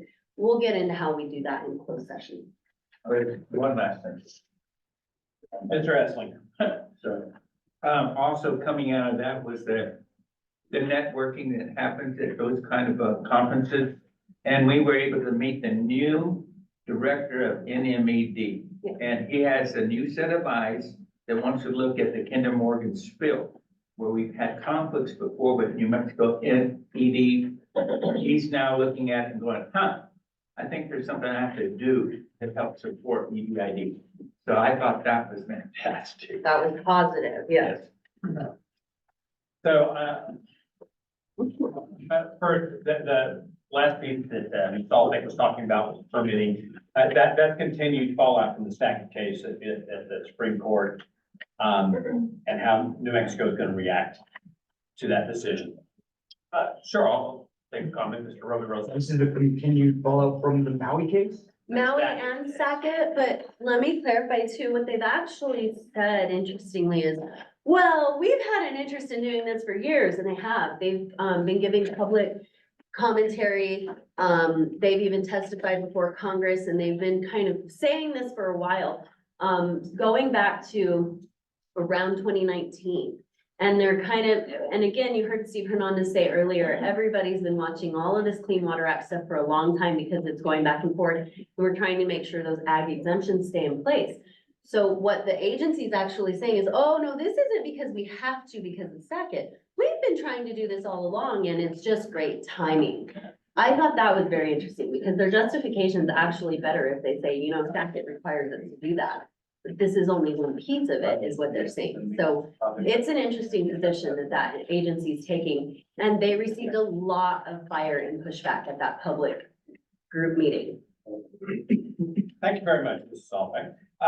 So, well, there's the doom and gloom. I get to give you the sunshine and roses. So, one of my big takeaways from it was, the state engineer gave a report having to do with Texas v. New Mexico, things that really rang in my ear. The state of New Mexico saying, we understand why EBID might have some concerns with the proposed settlement decree. I've never heard them say that publicly, so I appreciate them acknowledging, you know, why transferring our allocation to Texas might cause us concern as their remedy. Similarly, as they were giving their technical talk, they highlighted the fact that agricultural water use has effectively remained unchanged for 50 years or more. And that the increase in water use since the baseline period, the D2 period, is used outside of agriculture. And when they quantify it, it demonstrates that the reduction in our water table, the lack of recovery, is essentially the cumulative effects of those increases. I appreciate them publicly presenting that. So while we still need to be paying a lot of attention on how the state is going to move forward on this, I appreciate that they are at least recognizing we didn't cause this problem with agriculture. We're willing to be part of the solution. You just can't expect us to be the solution. So that's the sunshine and roses that I got. They still also said the ag's gonna be paying for this. Sunshine and roses. Okay. So, thank you, Mrs. Solomon. Thank you, Mr. Esslinger. So, the next item is the maintenance and project updates. Mr. Randall. No, he's just presenting your board book for your. Oh, okay, very good. In our board book, I can go over. Mr. Esslinger, would you please just briefly go over them? Yes, sir. Basically, we're in construction season right now, and we're working on a Water Smart grant that we got from the Bureau of Reclamation. It's over on the California Extension and the California Lateral. It's where we're putting in pipeline on the California Extension, as well as developing a site where we can pump water out of a wasteway into that pipeline and deliver water more efficiently and effectively to the southern part of that unit. And it's underway. It's in the second phase, second year. We have 3 years to complete it. Hopefully we'll be done with the extension, and then we'll be working on the California Lateral, piping it, pending the harvest completion on Starland Farms in that area. The next one, we have another drought resiliency Water Smart grant. When we are able to utilize those funds for stormwater management. We're also putting in and developing a new cableway in the narrowest part of the Rio Grande corridor in Sheldon Canyon, where we will have a cableway that can meter all of the floodwaters leaving Hatch coming into the Mesilla Valley in a more real-time data collection timeframe, and that will give us a little bit of reaction time to turn that water into the Leesburg diversion or the Mesilla diversion, for keeping that water in New Mexico coming from the north. We also have in that grant rain gauge sites that we're putting out on the east and west mesas, so that if we notice a storm coming in from Deming and it's putting out 2-inch rain out there, we know where that corridor will be when it hits the valley here, and then be able to react more timely to a flood event that could happen in the Mesilla or Rincon Valley. We're automating stormwater gates and stormwater monitoring and management models throughout the Rincon and Mesilla Valley, and we're also working with New Mexico State and WRRI, who is involved with doing some of that stormwater management as part of their research at New Mexico State. And we have one final small Water Smart grant on the Leesburg Canal, where we are going to put in 30 feet of concrete lining, a metering bridge, and an acoustic Doppler to make sure we're measuring accurately the amount of water going into the Leesburg Canal system for orders placed by the farmers. We're automating the Arguelles checks structure. And then we're also tying in perhaps some solar panels to power the pumps in that area as well. So lots of things going on this winter in our maintenance, and certainly we are very much aware already of CASO wanting to come on early. So projects that we have planned for the east side canal and west side canal, we'll make sure those are done before we get into any kind of releases to EP number 1. Thank you very much, Mr. Esslinger. Are there any questions regarding the maintenance update? Thank you. So that brings us to staff reports, HR and safety. So you giving that, Mr. Esslinger? Yes. Very good. Mr. Esslinger. Yes, right now, Elise has put a report together in your book. We have 71 employees working for the district right now. We're short 4 ditch riders in the north. We're short 2 equipment operators, a diesel heavy equipment mechanic, a service mechanic, and a maintenance support individual that's taking the place of Ray Reddy, who's some of you may know down in the South Valley. He's been with the district 26 years. He's going to be retiring at the end of this month. So we'd like to ensure that he's recognized perhaps in January. We still have on hold project engineer, 3 equipment operators, 2 in the central and 1 in the north. We're holding back on some radio telemetry unit techs and water records clerk. And clearly, if we can, we would like to see if we can utilize and open the door for 3 ditch riders, 2 in the south and 1 in the central area before the water season next year. Right now, we've hired 1 ditch rider, but that's good, and we've got another one testing. So that would be a total of 2 that would be coming in right now, to kind of learn where, how our system operates and where different units lie. We're still looking and testing for equipment operator, mechanic, and 1 maintenance support. So we do have some folks coming in, applying for jobs, and that's great. Like to recognize Delise. She's my HR safety director. She's been with the district 15 years this month. And also in our irrigation systems, Marcos Hernandez. He's a ditch rider down south. And we appreciate his 7 years of work with the district. Totally years of service.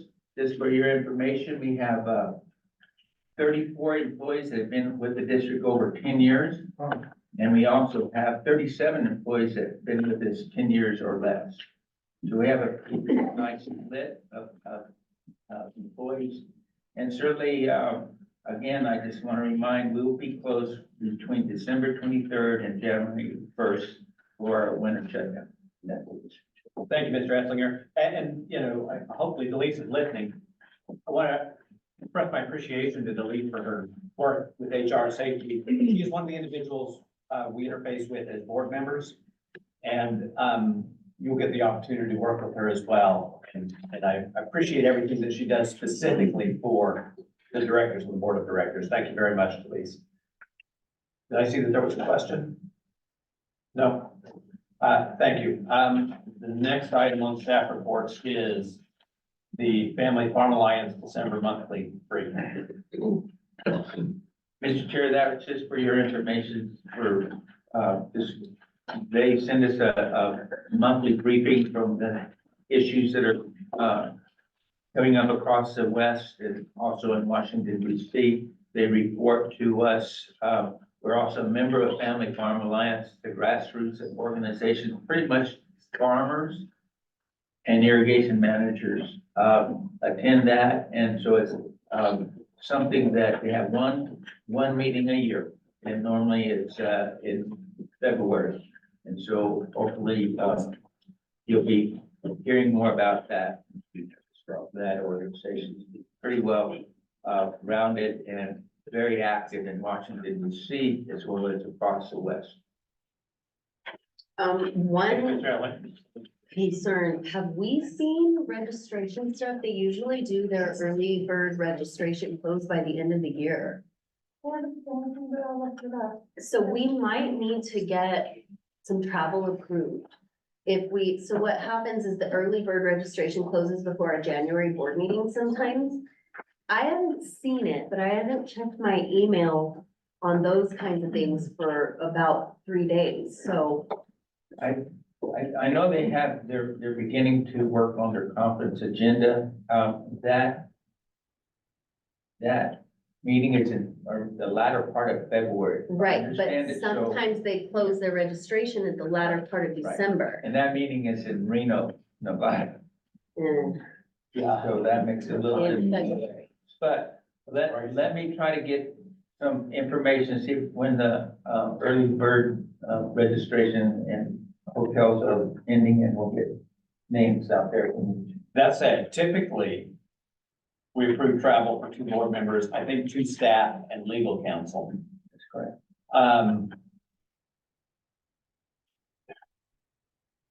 If there are, well, what's the will of the board? If there's early registration and we've approved travel, they can manage that. Otherwise, You're talking about the policy something? The Family Farm. Family Farm annual. Oh, family farm, sorry. otherwise, we will pay the non-early bird registration cost. And occasionally room fees as well. Mr. Chair, I just recommend we do like we have two staff members, 2 board members, and then There's a recommendation from Mr. Esslinger. What's the will of the board? What date is it? It's in February. I don't know the exact date. February 22nd and 23rd. There you go. When school, though, Cody lives there. I could stay with him, but. You wouldn't wanna do that. Everything happens in the hotel. know. Remember what I tell you? Like we Glue to did, this yeah. hip. So Yeah. another board member can glue to this hip, and then 2 can do that with Gary, because that's who you wanna be with at those conferences. So I would not want board members just like, oh, I'll meet you there when I get there. You don't get anything out of it then. Yeah. I understand. I'm just trying to save the hotel. And so like when we go to NWRA, the whole point of being there I understand. is access to the Commissioner Reclamation. And so we've got to be close. Who also attends this conference. Yep.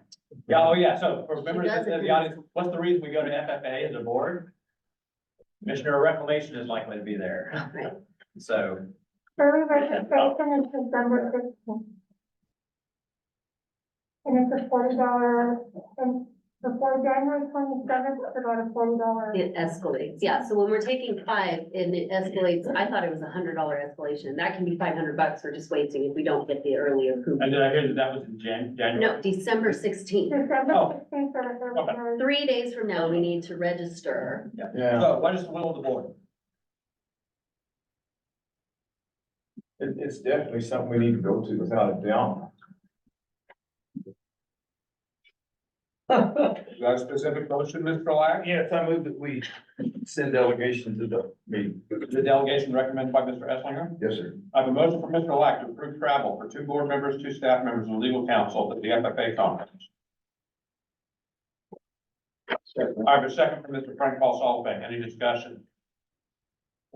Mrs. Solvay, Can I advise the new board on something very briefly? before, you need to do that before we go. Yes. Please do. Yeah, so if you decide you want to send multiple more people on top of this or change that, again, this is a placeholder for right now. So all we would do is in January, just decide who's going to go officially. But this will hold the place for 5 people to register at the lower rate. So again, if you guys show up and you decide the whole board wants to go, there is still opportunity for that. Thank you. Any additional discussion? Any public input?